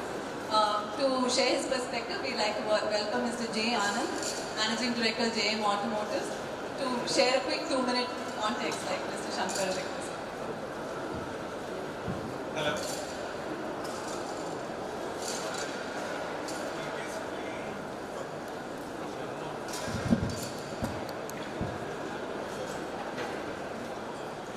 Hello everybody. We basically originated from Coimbatore, and just want to have a small introduction. My grandfather started the first electric motor in India, and then yes. So then I think it's a very great and interesting journey which started in Coimbatore, and then what we decided is let us start something very exciting. And a few years ago, around year 2000 or 99, we made electric three-wheeler. It's much ahead of time. We worked with Mahindra. It's called Bijli. But you know, even now, it's such a big challenge. And imagine during those times, it was very difficult. But then we never gave up, kept going, and then now I think it's a great opportunity now. Entire world is coming into automotive and electric. And then I think, thank you for giving me the opportunity to be in this great panel. I thought maybe after this anybody can ask me questions. Then we made the first India's second electric car, that is called Neo, which is there. The first was Mahindra, and we are the second in India. It was approved by ARA and FAME too, and I think ARA will be knowing about this. Thank you very much. Thank you so much, sir. Now we'd like to invite Mrs. Hemalata Annamalai, President of TAI, to give her opening remarks. Is it audible? Yes, ma'am. thank you EEPC and the complete organizers SSCM for inviting me and giving me this opportunity. I think I want to talk actually from an entrepreneur point of view. I don't think I want to talk about other things. 4 wheels with a computer is electric bike or e-bike, and the government wanted 1 million electric vehicles in the next 3 years. So it's a great opportunity for entrepreneurs, I think. Personally for me, I came to Coimbatore in 2008 with 2 bags, my kids, in order to start something here. I'm not from this place. And then worked very focusedly and executed the vision of building a electric 2-wheeler company. Built it for about 11 years, and then recently, about 2 months ago, I sold the company to a larger player, which clearly indicates that the industry can grow and scale. Because I'm an entrepreneur, I'm a creator, scaling was not my interest. So once it was created, I just wanted to give it to a larger hand, larger person who can actually do better things for the company. So that was the intent. But I think I wanted to share 2 or 3 insights of what I went through, which will be beneficial for any entrepreneurs that are there. How many people are actually running any electric bike, scooter, car, or take an electric bus? You see, only one hand showing, 1, 2 hands, 3 hands perhaps in an audience of about maybe 80-100 people. So that's the opportunity that we have, right? So one of the chronic problem of this industry is awareness, right? And awareness, I mean, at every aspect, I think awareness has to be built up, which is what I think government is doing. And I think with all due credit, I think we have to give a big round of applause even for this government actually, because if you look at it, it's very difficult. 60-year-old industry, if you're there and you have to compete and change the mindset of people, the government, people, OEMs and all that, to do something radical in terms of electric, it's going to be a challenge. So for me, I think I as an entrepreneur, we actually tremendously benefited with the government's FAME 1 and FAME 2 policy. So Sachin, I completely appreciate that when you actually put this summary, because we were the beneficiary and we did very well, and we had enormous support from DHI, heavy industries, ARA, wherever we went, because I think they saw the entrepreneur here clearly carrying a vision and they wanted to support it, right? So I think it's a fantastic opportunity. So I think that is one thing. The second thing also which I wanted to explain is that now is a chance, like Shankar rightly put it, right, and even Mani said it, it's a fantastic opportunity for localization of key parts. If you look at it, an electric scooter or electric 2-wheeler, 100 parts, vis-a-vis the petrol equivalent to 1,200 parts. So it's roughly only 10%. So if these 10% of the parts are focused and indigenized for India, India has got a very, very, very big opportunity. Now if you look at the consumer, why the consumer is not moving to electric, this problem is very simple. If I buy a vehicle, is it serviceable? If I buy a vehicle, can I actually get about 150 kilometers charge, battery, mileage on it, so that I don't actually comfortably go and come without a range anxiety problem. Number 2. And number 3 is that if I have any problem, are there very good service people around me? These are the 3 constraints a consumer has in his mind. So if a OEM has that mindset to be able to address the concerns of customer, he or she can create a market. Agree? So this is something that we feel that is possible, and like Mani said, Coimbatore today has got a fantastic opportunity to leverage it. Because if you look at it, I always feel that Coimbatore and China for the countries almost have a similar bandwidth, okay? Even if you look at it, there are many players who are making pumps, there are many people who are making electrodes here. So the analogy is the same. So I feel that even in Coimbatore, we can actually make many motors, many controllers, many chargers. But the only key thing I feel in this industry is that you got to have that expertise that is lacking right now, which is called the power electronics expertise. Because if you don't have the power electronics expertise, you will not be able to get a good charger or controller, right?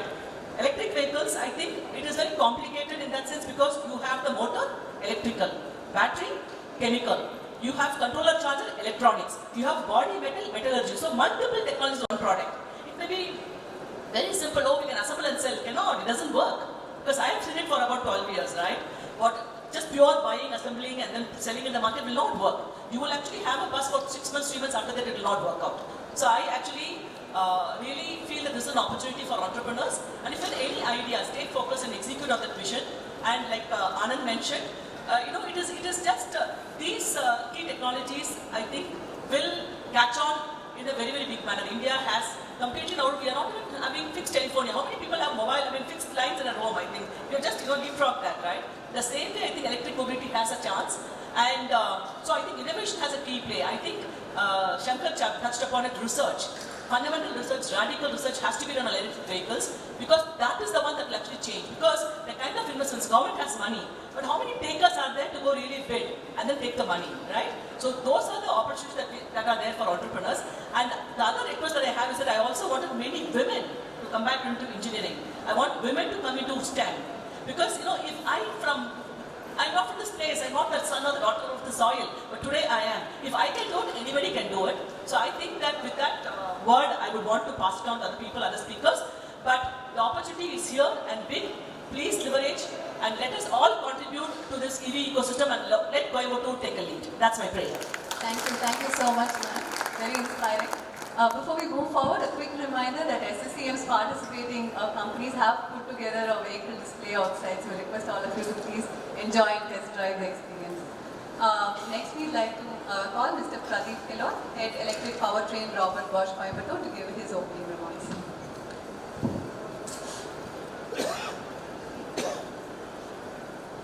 Hello, good evening. Okay, I am Pradeep, heading EV component and systems in Bosch. And my thanks to the organizers for inviting me here. And the topic I wanted to share is if India has to play a key role in e-mobility, I would like to share the three main areas and the need for a very strong connect with universities. And what are these particular areas, and then how we can take that particular global lead. If I look at the current scenario where IC engine, in Bosch, we find that the entire technology, be it related to the combustion, be it related to the exhaust after treatment devices, all this kind of technology is coming from Bosch, Germany. And predominantly, I would say that what in Bosch, India, 85% of the people we are software developers, whereas the functionalities are defined from Germany.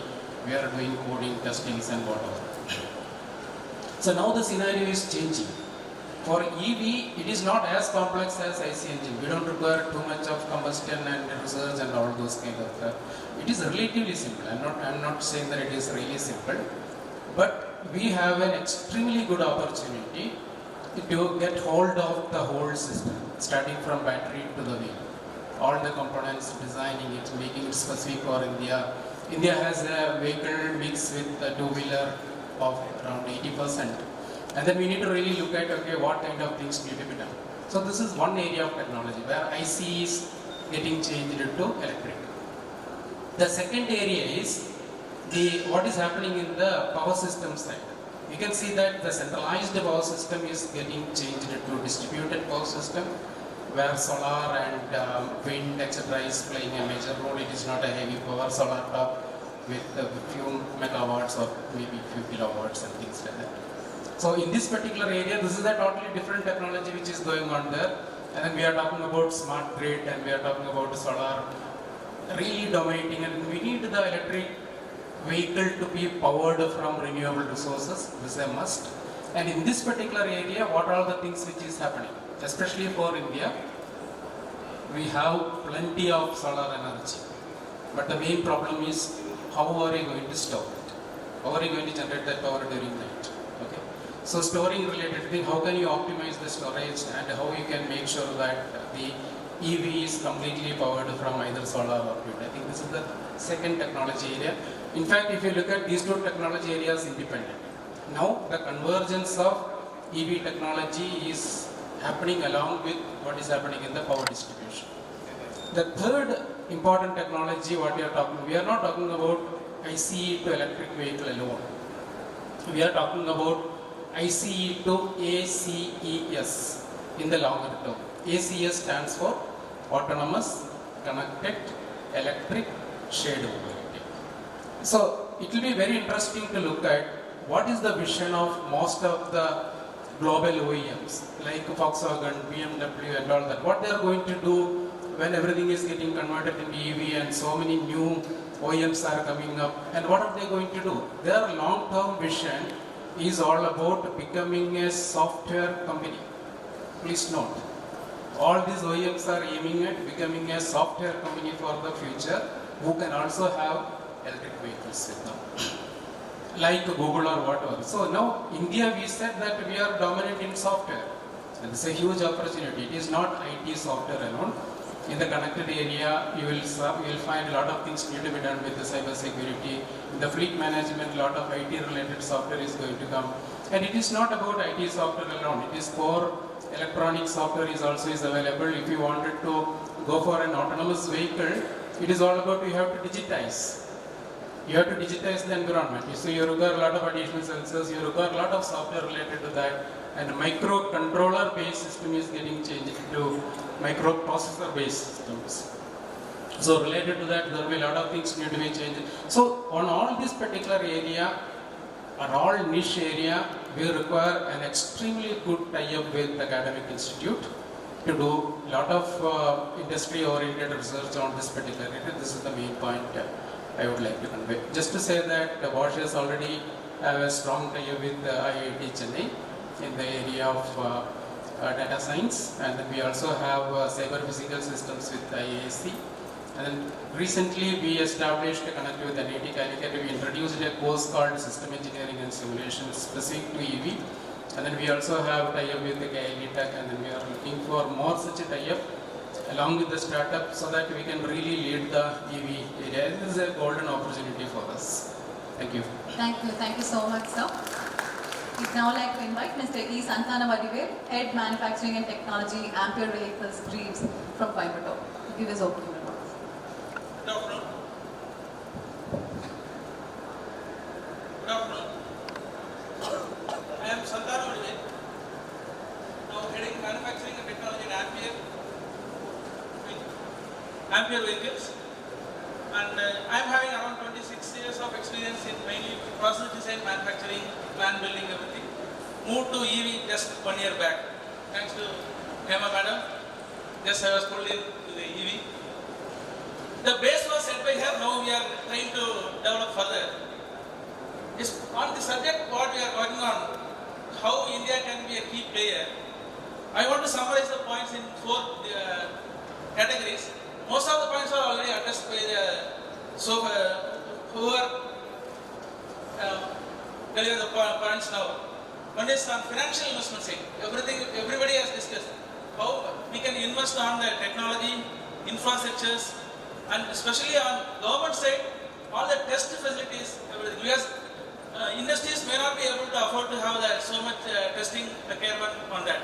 How much we can invest on the testing side. And already Mr. Manikandan has told regional testing facilities. Definitely that will speed up the product development. That's a thing we should. Then next one is R&D on the right technology, not which is suitable for our present situation. Not only on development, product development, even manufacturing also a lot of R&D has to happen. If recently when we have seen the motor manufacturing, in China they are doing near net shape. No yield of material is at least 90%. No wastage. That rotor is getting made with the steel sheets rolling, not by steel sheet punching what normally we do it. That type of research we should focus on manufacturing side also. That's the second thing. R&D on wide technology, including manufacturing, especially if we are able to compete with the Chinese, then if we can become the key player means focusing on cost reduction on manufacturing. That is the main thing we should be able to do it. That already we are working on some of the technologies on that. Range increase. Presently, our range, whatever we are having, is around 60 kilometers for the low speed and 80 kilometers for the high speed. Still the expectations are more. People are looking for at least 100-120 kilometers range. For that, what and all can be done. That is definitely the research R&D we have to do it on that side. And one more thing I want to add to Mr. Thiru's, I think, the focus on urban area is one of the things, but rural is having around 60% of the potential sales. Today, two-wheelers are having 60% potential sales on rural. So on rural roads also, rural area, how much we may be able to focus. Presently there is two types types of products in two-wheeler. Ampere is mainly into the two-wheelers and three-wheeler also getting manufactured. Low speed and high speed. Low speed today, the government is giving up to 25 kilometers it is allowed, and it doesn't need any registration or other formalities for the two-wheeler. But 25 looks a bit too small for the consumer. At least 30, 35. If you are taking any city road, you cannot go beyond 40 kilometers. And one of the tests Ampere has done, in that two vehicles, gasoline vehicles, drive down from Ampere where it's situated at Sulu to Gandhipuram and Sulu to Palladam. Average 91% of the time, people are not able to cross 60 kilometers. Max peak, they have touched 80 kilometers, only twice or thrice throughout the total travel. So if we are able to make the speed, low speed, one more category, 25 looks bit too low to for the consumer to go with. Whether we can consider little higher. And 60 kilometer speed for high range, speed for the high speed vehicle with range up to 100, 120 if we are able to make. Definitely the market share we can improve. And increasing the rural focus is one of the focus point of Sema when she started. She used to tell always that we want to really, that potential we are not, today Ampere is having around 25% market share. In that, more than 50% is in rural sales. So rural also, if we are focusing, that definitely, so R&D should be focusing on these areas. Next one is policy business for the government. For FAME, everything we discussed. Apart from that, on manufacturing, what are the incentives can be given, focused. That type of policy measures from the government side. And subsidies are given for the high speed. But low speed also something can be given, where IT rebate like that. So that we have to become the key player, then we should increase the sales, increase the numbers, means what are all the ways we should look at. That definitely should be the thing.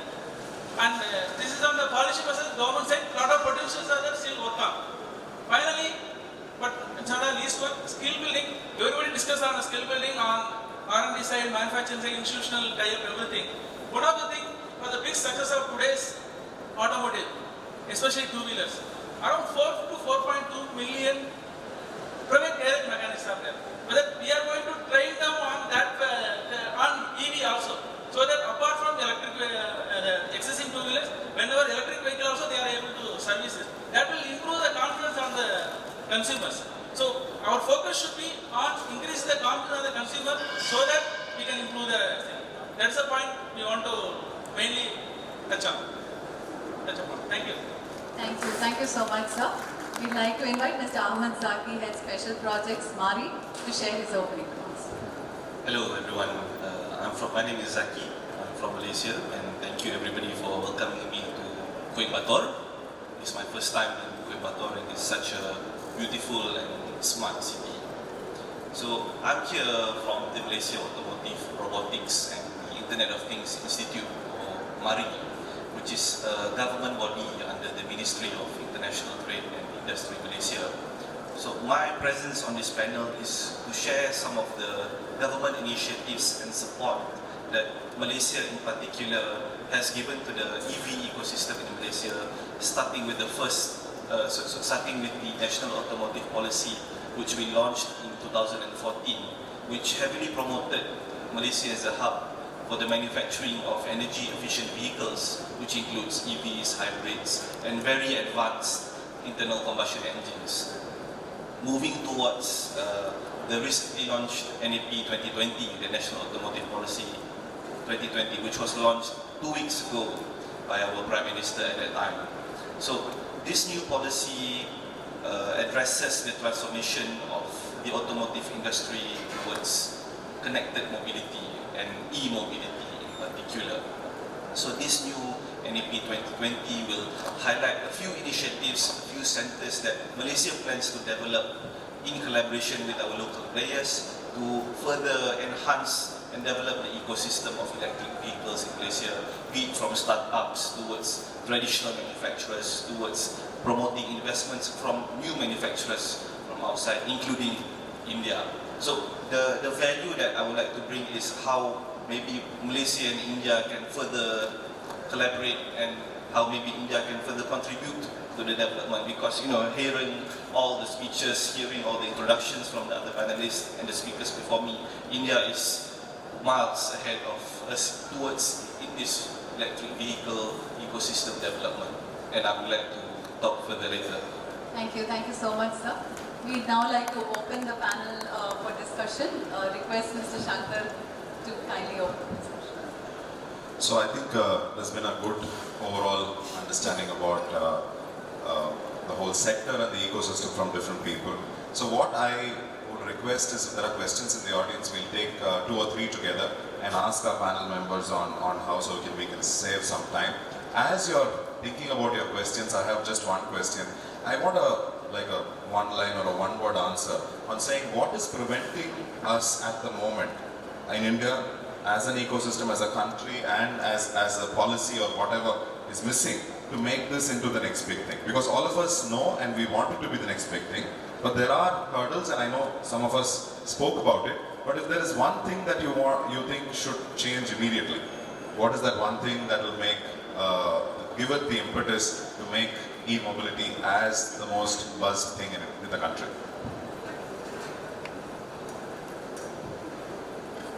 One of the, since I've done some e-seminars, I think standardization would be one of the biggest challenge that we need to really look at.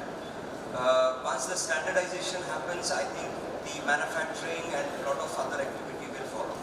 As long as the standardization is not there, I think people are lost as to how to go about, for example, even charging stations, for example, the sockets that have to be there, etc., etc. All these will follow once the standardization happens. So we really need to look at this. This is my suggestion. Thank you. I would like to add one point with respect to, not about the technology, but with respect to the leadership mindset. See, we require that kind of a mindset where we believe in ourselves that inside of this particular ecosystem we can take the lead. I'll just give you one example. In Cochin Airport, you see that there is a 40 megawatt solar plant which is made available over there, where it is generating 40 megawatt in the morning, supplying to the grid, and the night it is supplying to the entire airport. It is all about some leadership over there who made it possible. I think we need that. I think I'll add on. I'm speaking not in just the context of India, but maybe in the global context as a whole. I think one of the most important things towards the development of an e-mobility ecosystem is collaboration between all stakeholders that are involved, be it the charging infrastructure, be it the battery itself, be it the battery management system. Collaboration and engagements and talking, you cannot work in silo. You have to talk to your friends who you would traditionally be a competitor. We've seen this with more OEMs collaborating together in the areas of electric vehicles. So, in my opinion, collaboration is one of the things that we must focus on. I think Aether's experience is that once you develop a very good product, which we are all able to develop, the demand is not an issue. We have people who are waiting more than 8 months for our product, even today, even after about a year and a half. The reason we are not delivering them is our costs are very high. Why are the costs very high? It's because our partners, supplier partners, are not investing. Our motor manufacturing is still not local. It is not at a price that is reasonable. Our cell manufacturing is not. So I think this is where I need help from everybody, from institutions, from industry, from government, to encourage people to invest in the supply side. We don't need demand side incentives anymore. I think we need supply side incentives, at least the two-wheeler space. Yeah, I think the challenge is in the mindset, because any innovation takes time, right? So I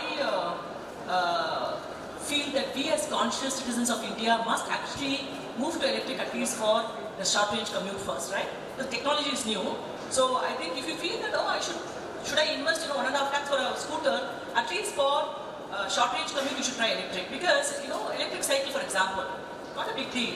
So if you're actually planning to put your children into an automotive vehicle, I think you should start with electric. Why? because it's much safer and I think less accidents on the road. And I think that awareness of going into electric to create a conscious community can then start. So I think it is actually the citizens we have to play, and it has to start from home. That's my view. I want to add on Mr. Pradeep's standardization. If standardization happens, then we can make the vehicle without battery and sell it, like without fuel. Today all ICE engines are getting sold without fuel. So the without battery, if you are able to, battery can be on use basis. But if you are using or not, we are charging for the battery, charging and paying the cost of the battery. It is very high. That makes the vehicle costlier. So if that model evolves, definitely we may support. Even just to extend what he's saying, even if with standardization, we can even start a concept of battery swapping, for example. That is already there in Taiwan, for example, battery swapping is already there. So if the cost of the vehicle goes tremendously down, if we can start with battery swapping, that's but it will only come with standardization. So many people have talked about standardization, and I think I'm really happy to inform you that on the background, as far as battery swapping is concerned, there are quite a multiple activities going on in the background, and I hope very soon there will be certain standardization as far as battery swapping is concerned. So that was one part I would like to inform.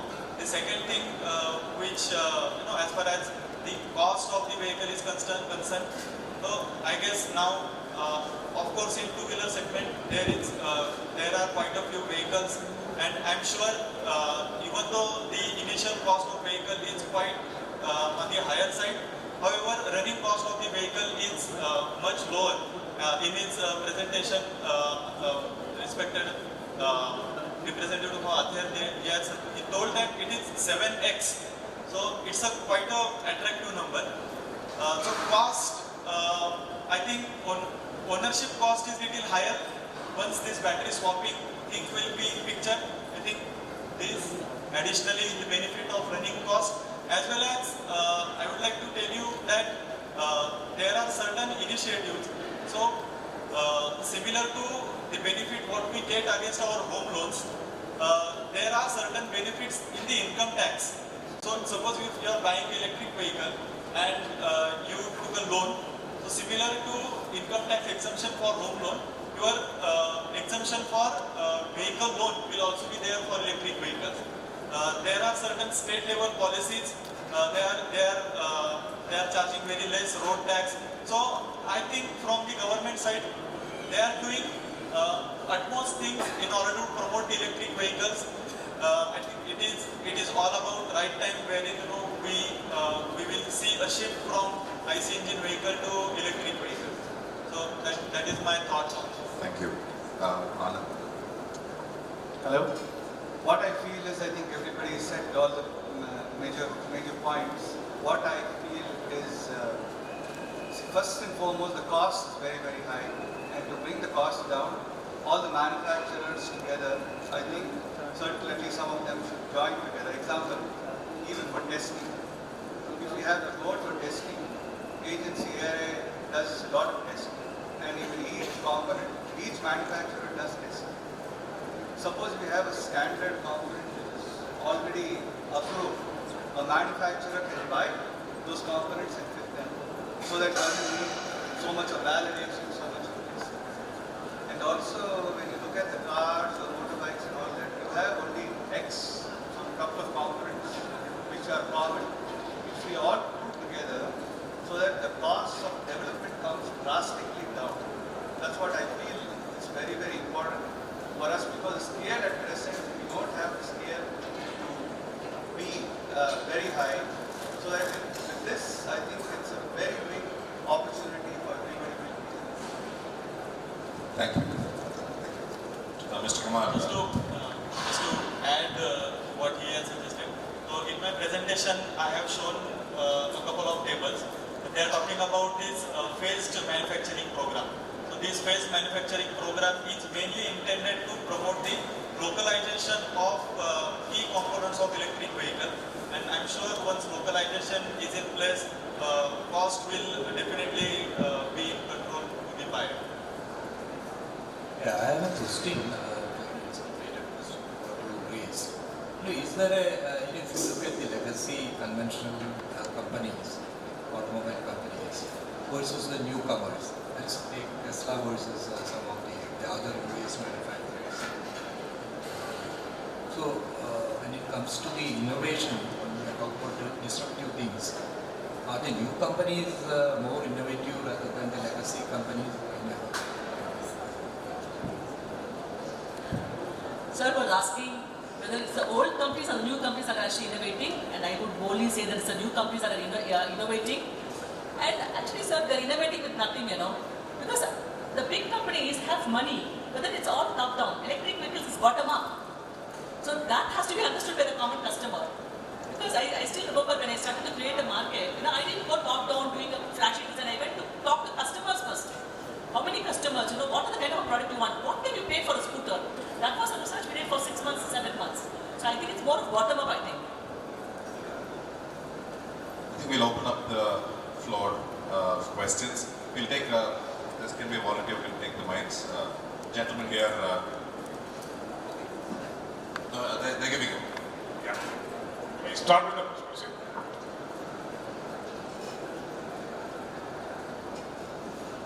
I have been listening, and it's a lot of information and knowledge. I am in solar line for last 18 years. I have 2 IPR to my credit in solar. I am working in agricultural side of solar, in fixing agricultural pumps using solar power world over. My question to the entire panel is, how now there are 20 lakh solar pumps being installed in fields, in villages by government program. There is lot of surplus renewable energy available because they are 5 horsepower, 7 horsepower, 3 horsepower, and they use the pump only for 1 hour or 2 hours. Now this available power, solar power, how we can use for e-vehicle, point number 1. Now there is a good road connectivity between rural areas to the middle town and small towns. Can they freight their agricultural produce before they get spoiled at the farm level to the mandis? And how people sitting on the dais can think of an ecosystem including charging, electronics, simple electronics to be maintained by them. And somebody said they are maintaining their pumps, they are maintaining their solar also. So this is a question to every one of you. Thank you. We'll take 1 or 2 more. Somebody in the back.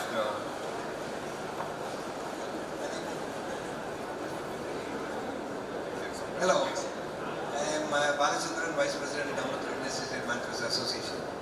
So this is to continue from where Mr. Anand said about testing. And this question is specific to ARAI. Where do we actually stand in terms of well-established companies and startups? I find the charges what ARAI charges are common. And I find that a lot of these components have to be tested individually at ARAI. So it becomes very difficult for a small startup company to get anything approved. For example, if you take batteries, the dissemination of information from ARAI to the agencies involved in this is so pretty little not clear. For example, if you want batteries to be tested, I think it's 464 or something, IESS, it wants 25 batteries. And we went to the customs and he says, why do you need more than 2 batteries for testing? We had a tough time trying to explain to him that it requires 25 batteries. When you give the batteries are not approved because the cells are not approved first. So there are a lot of things which are not communicated to the people, though the standards may be there. So I feel ARAI should first communicate all this information to the field level, who are all involved in this approval. The second point what I find was, individual components have their own system of checking. For example, when we try to check the light, the question asked by, even ARAI local office, I think they should be equipped with people who are well versed with electric mobility. He says if you got a glass lens on your light, it becomes much faster because testing is faster. But if you got a plastic lens, you have to look for aging. It may take more than 3-4 months. And each component requires around 50 to 75,000 rupees testing fees. So I think RI should first lay down simple standards and have separate fees for startups. And because as long as they were testing IC engines, it was all big established companies. They could afford any amount of money to pay for testing getting approved. But now you are looking at startups, as Ms. Annamale said, startups to come up. Startups, what you want to have startups to start all this business. You need to have a very different scale for MSMEs. So I would like to answer that question. Thank you so much. Thank you. Thank you. So I think we'll get these two questions answered. One was about how solar, the whole solar ecosystem and the infrastructure can be used and integrated. Second was more about rural farm and that whole ecosystem can be enhanced and empowered. Third is, I think, cost versus RI question. I think there's a great suggestion and feedback. So who wants to take the first about how solar can be leveraged?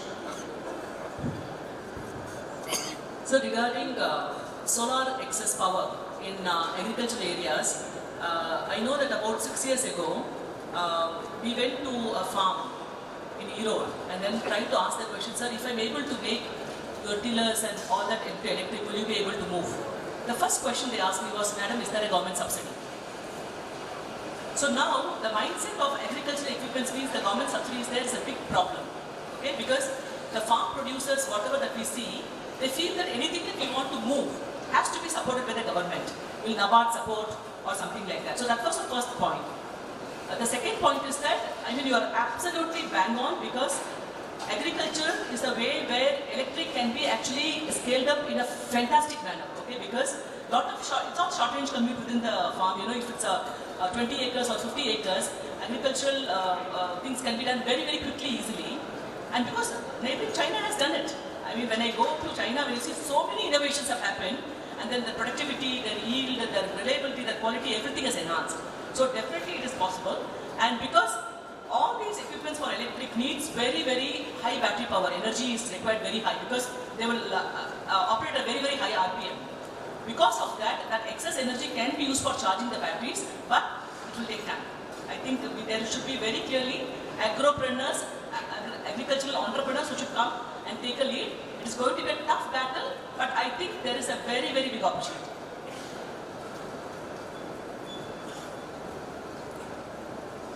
Okay. I'm audible now. See, we have plenty of solar energy as far as India is concerned. The main issue with respect to solar is that in an electric system, whichever way you are using it, you have to match the supply and demand at that particular point of time. So basically, you need some kind of a storage system. Your battery storage at the moment, unfortunately, is too costly along with the solar. So probably what all we can do is that try to look at what is the power which is coming from the solar. Maybe for the pump you mentioned that the duration is only for a short duration or whatever. Maybe you can look at some additional load that can be connected along with that. Or in India actually we are also talking about what is the future fuel. Is it going to be hydrogen or is it going to be lithium for long, because we cannot depend on lithium because it is not available in India. So India has an extremely good opportunity to produce hydrogen and then you can use solar as the power for doing the electrolysis of the water. Of course that is for a future thing where you can use that particular solar energy and generate hydrogen and store it, and maybe you can use hydrogen as a fuel for fuel cell or any of the other technologies. Yeah. So do you want to take the other question about, please? So I understand your concern about the cost which one has to incur on the testing of a particular vehicle or a particular subsystem. So, and you want to know, the charges for smaller companies versus bigger companies. So we really cannot differentiate between the company to company. However, I would like to tell you a couple of things here. One is when, as far as ARI test charges are concerned, now earlier one has to approach ARA for the testing of their entire vehicle or entire subsystem. However, moving on, we have tried to offer testing to a very kind of a minimum subsystem, wherein only a particular component which you are manufacturing can be tested. So you need not really pay for the other things which earlier was the case. So that is one thing. Second thing is when a smaller company approaches ARA, then ARA definitely help them as far as the technological aspect is concerned. So suppose if you are struggling in order to clear a particular test, then our technical experts help within the purview of the charges which you paid to the ARA to help you to pass that particular test or to meet the requirements mentioned in that test. So yes, we really consider the startup companies when it comes to offering certain services. Hope it helps. So we can take a set of another 3 questions if we can just think about that one second. Just one thing. Government is making a website where there will be about 55,000 standards will be available, which will be free of cost. So it's just as an information. So the website with standards are going to get published? Yes, they say that it will be something like 55,000 standards will be available, Indian and international, free of cost. And how soon, when? Oh, I don't know that. And that will come, I mean, yeah. Just 1 second, we'll just... Sure. IESS? On request of the government, a member of IESS, they have agreed to put all the 55,000 standards on website. Anybody can approach and go through it and can study it. But you can't download it, you can see it and approach it.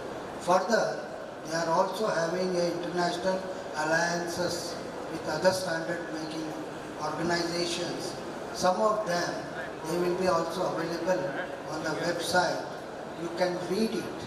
But if you really want to have, per page you have to pay certain amount of fees to BIS, which will be transferred to the parent organization. So this is the BIS move, and it is a body by act of parliament. So this particular change has to be ratified again by the parliament. So patience is the need of the hour. Thank you so much. I would suggest that you write to the principal scientific advisor to the Government of India regarding the. I think it is, there is a consultative group on future transportation which is has been constituted by the principal scientific advisor. So we can discuss in this forum and take appropriate measures to have a dialogue with DHI also. I think differential system to me it looks justified. So startup should have a different differential tariff for testing and validation. So please write to me. You know that. One more point was about the testing details being disseminated to the customs and all those people who are involved in this. Otherwise, they have no idea what it is. So I think maybe the cue is to make a representation and with these suggestions. The next, Mr. Manihan says SSCM will facilitate that. So the next 3 questions, there's a gentleman in the back, first one. This question is to expert from RIS. Can a common man start a charging station? If so, what is the regulation or what is the requirement? So that's question number 1. Somebody else, the young gentleman. Okay, he's got the mic. So yeah, ma'am talked about community ecosystem and all that. So the basics of starting an EV is for social responsibility, being green earth and all that. Is it not audible? It is. Okay. So given that, shouldn't the growth be through all sectors? Like you may manufacture EV, but then it's still an electric vehicle. So shouldn't the power plants also become green? So shouldn't we change the resources that are being used? Like we should move from water to nuclear, or even the power plant should be solar. So I think So I've had this question since I saw the ad, this classmate notebooks, say recycled paper, and then they said start using iPads. So still you're going to charge and recharge iPads over and over again. So isn't that what it should be, not just e-mobility or EV? So shouldn't it be an entire ecosystem change in terms of industry? So that is my question. And how soon do you think as a nation that will be possible, or even on a global scale? Thank you. The last question here. You can just call it. Hi, my name is Rushan. I'm from Gujarat. We are actually manufacturers of electric motors, mostly for agricultural purposes. We are developing BMS motors, etc. And we sell a lot of parts to the automotive industry. So one of the major two-wheeler manufacturer approached us regarding manufacturing of electric motors for bikes. My question was, I did a little bit of research as to why should I invest in this, because first of all the volumes are low and as compared to agricultural use. Secondly, the norms are much more stringent, and I don't know if it's a national phenomenon, but like you said, if your child is going to college, buy them an e-bike first. The problem is the college-going students don't like e-bikes. There is a very big misconception, or I don't know why, but they feel it's a joke. I mean, their friends will laugh at them if they ride an e-bike. And something like Ather, they make very good bikes, probably desirable, but out of reach for 90% of the population.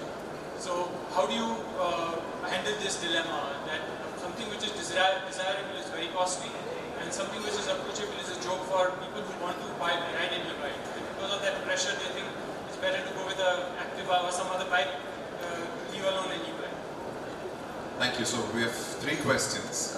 One is to Mr. Sachin. Can a common man, an individual, start a charging station, and will it be approved? Yes, so answer to your question is yes.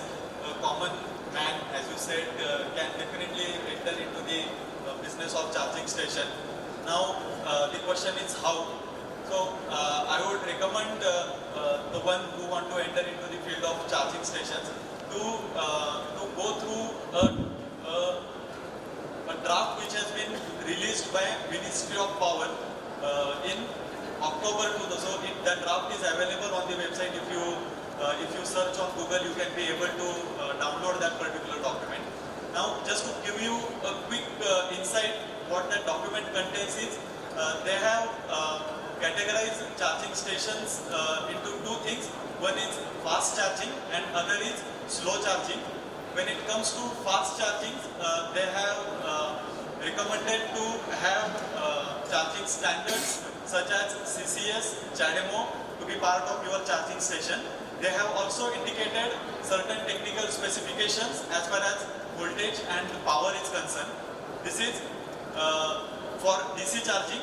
Similarly, this is for fast charging. Similarly, for slow charging, they have recommended a couple of things. One is called as DC001 and other is called as AC001. So these couple of standards are mainly intended for charging of two-wheeler, three-wheeler and the vehicles of lower voltage. So yes, again answer is yes, and you can visit that particular release from Ministry of Power website and you will definitely get insight. And if you have any more questions on it, then maybe you can get in touch with ARF. We will be definitely happy to help you on this, to understand regulations as well as to understand how you can approach on the development of it. Thank Hope you. it helps everyone. And the second question was about a more large, holistic approach on green. And I personally think it's a very large question with the common understanding that yes, we all have to become greener. So I will allow you to discuss with individuals that have different views, because it will take the discussion off the center of where we are. To your question on mindset, you spoke about mindset. We have a racer on the panel who is into making both. Right? He understands speed, but he understands new technology. Anand, do you want to take that question? Saying his question is, yeah, mindset, vehicles available, but if I ask my brother to take a bike, an electric bike, everybody laughs about it. He wants a super bike, yeah, but I can't afford it. What do we do?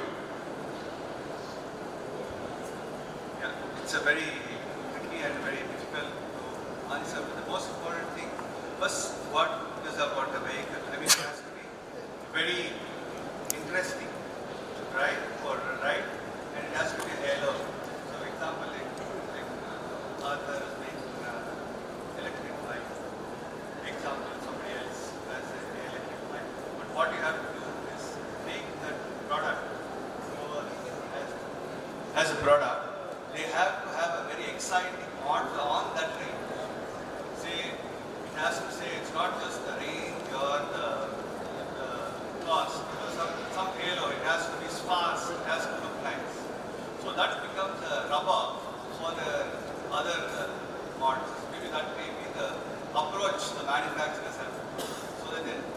love to buy the electric bike because it's a brand which is exciting. See, Tesla.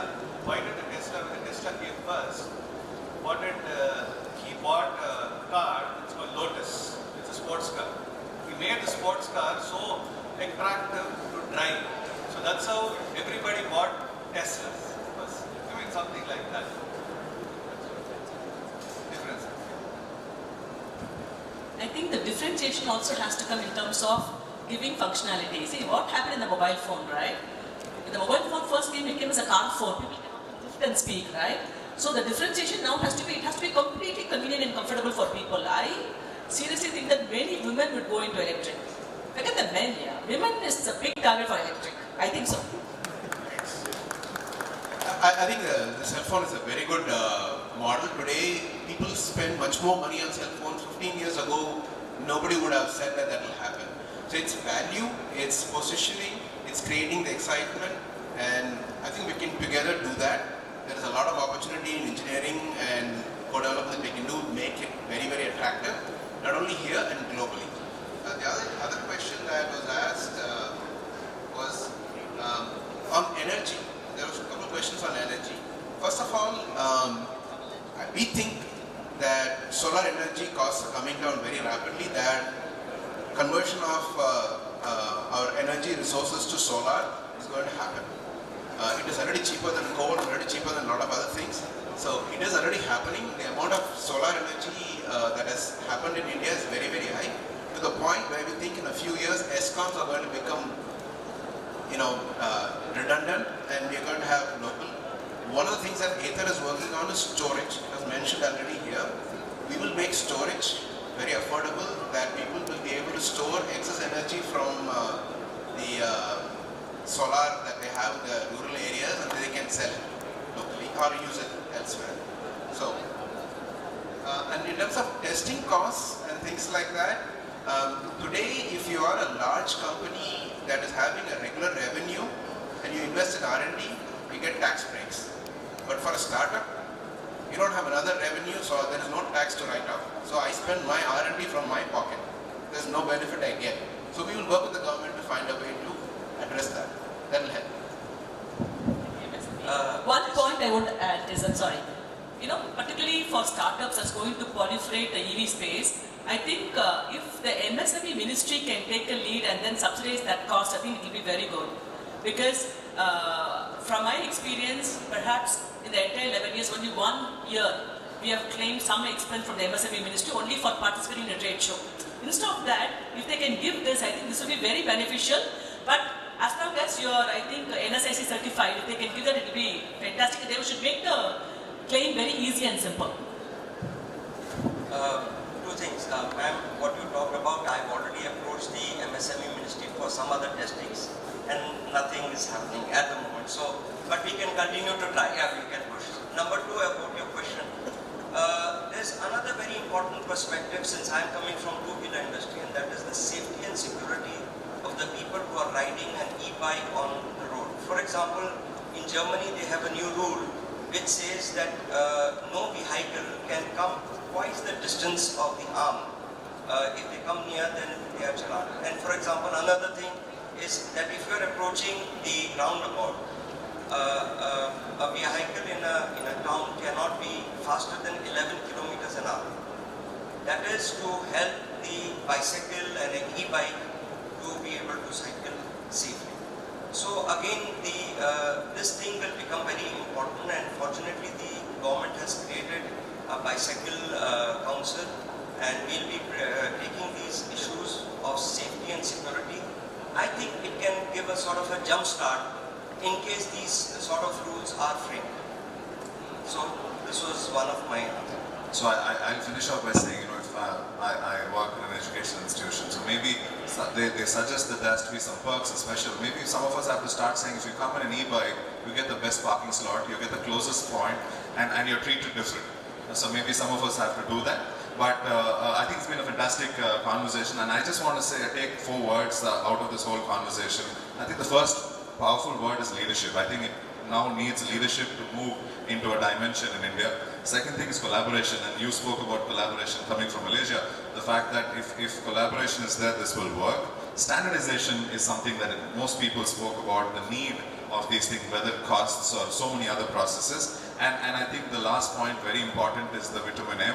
Money, investment has to go into achieve scale. So I think largely this is what it is. And of course, the last most important point is mindset. Be it young people, be it women, be it entrepreneurs, most importantly government, agencies. I think there needs to be a mindset change to make this into a phenomenal opportunity for India. And I think we're at a great crossroads. And a good moderator has to finish on time. We're about 5 minutes delayed, but it's a wonderful session, and thank you, and thank you for the audience for great questions. And the aspiration was that after the session that we will have some time, if any of you have some time, if some of them have questions, it will be wonderful if we can answer.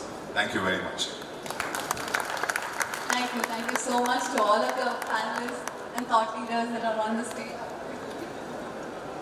There's a lighter side comment.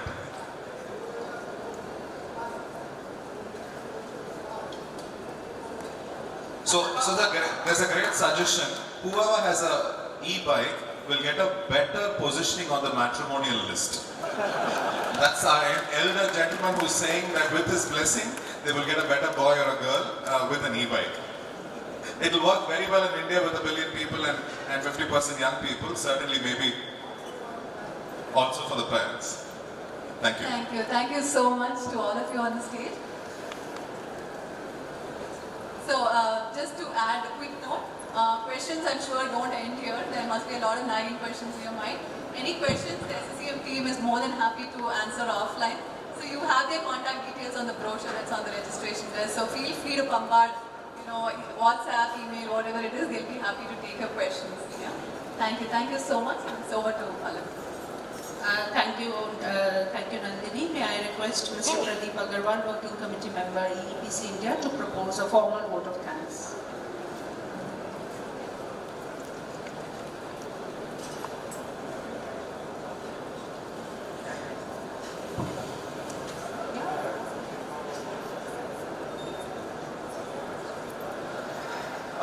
A lovely session. I hope we have had enough food for thought, and actually people who were looking for information are not so hungry anymore. So, sorry I have no presentation, because if I had, it would have been a failure, because there was so much new information coming in from everywhere, from the panels, I have the privilege to propose this vote of thanks to all present here for such a lovely session. We have to end this session, unfortunately, due to paucity of time, but it can go on because there are so many verticals on this. The importance definitely is the number of people here, people standing and waiting for all through this session, 2.5 hours. Definitely e-mobility is the next thing. I must mention our deep sense of appreciation to all the speakers today for taking out their time from their busy schedule to grace this occasion. I would especially like to thank Mr. Suresh Kumar, Scientist F, Office of the Principal Scientific Advisor, Government of India. Sir, I've had many opportunities to welcome you on the dais and look forward to many more. If I may consolidate, people are looking for future vehicles which are smart, connected, communicative, and with electronics. IESS, as mentioned by Mr. Pradeep. Like said, e-mobility will not only be related to vehicles like cars, trucks, etc., but also others like bicycles and even air transport. It will completely change the way we commute.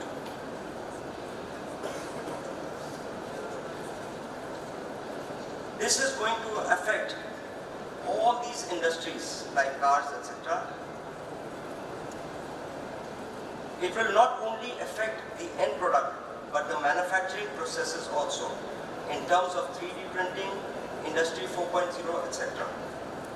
In light of above, efforts are being made to make India e-mobility centric. This will bring new trade and investment opportunities for the industry. In order to capitalize them, it requires sustained effort on the part of industry, invest in R&D, technology upgradation, etc. The battery technology, which is the core of the e-mobility, is expected to change very fast, and maybe to nuclear waste, spray paint, etc. Cost will come down and e-mobility will become more famous. There will also be need for parts with carbon fiber, titanium, etc.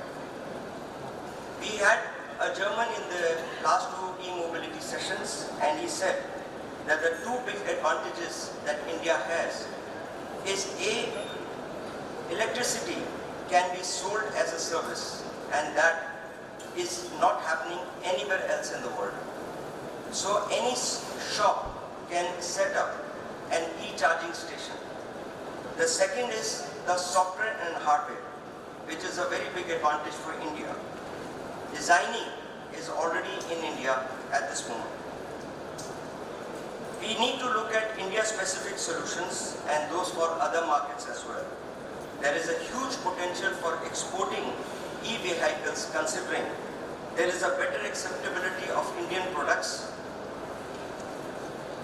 as well as coronavirus, which is bringing great opportunities into India, as many customers are already considering to shift to suppliers to other countries so as not to have all eggs in one basket. So if we don't start now, we will miss the train again. In light of above, this session has been really a quality and informative discussion for all of us, as all panelists have shared their critical perspectives on the contemporary developments of the e-mobility. I am thankful to Department of Heavy Industries for organizing the program with EPC as partner in an important industrial cluster like Coimbatore, which is a hub for machine tools, defense equipments, pumps and valves, textile machineries, and many more industries. I will also like to extend my heartiest appreciation to SSEM, who have put together this impressive program. Finally, I thank all of you present here and my team members who have worked day and night for making this event successful, and to the press and all the others present.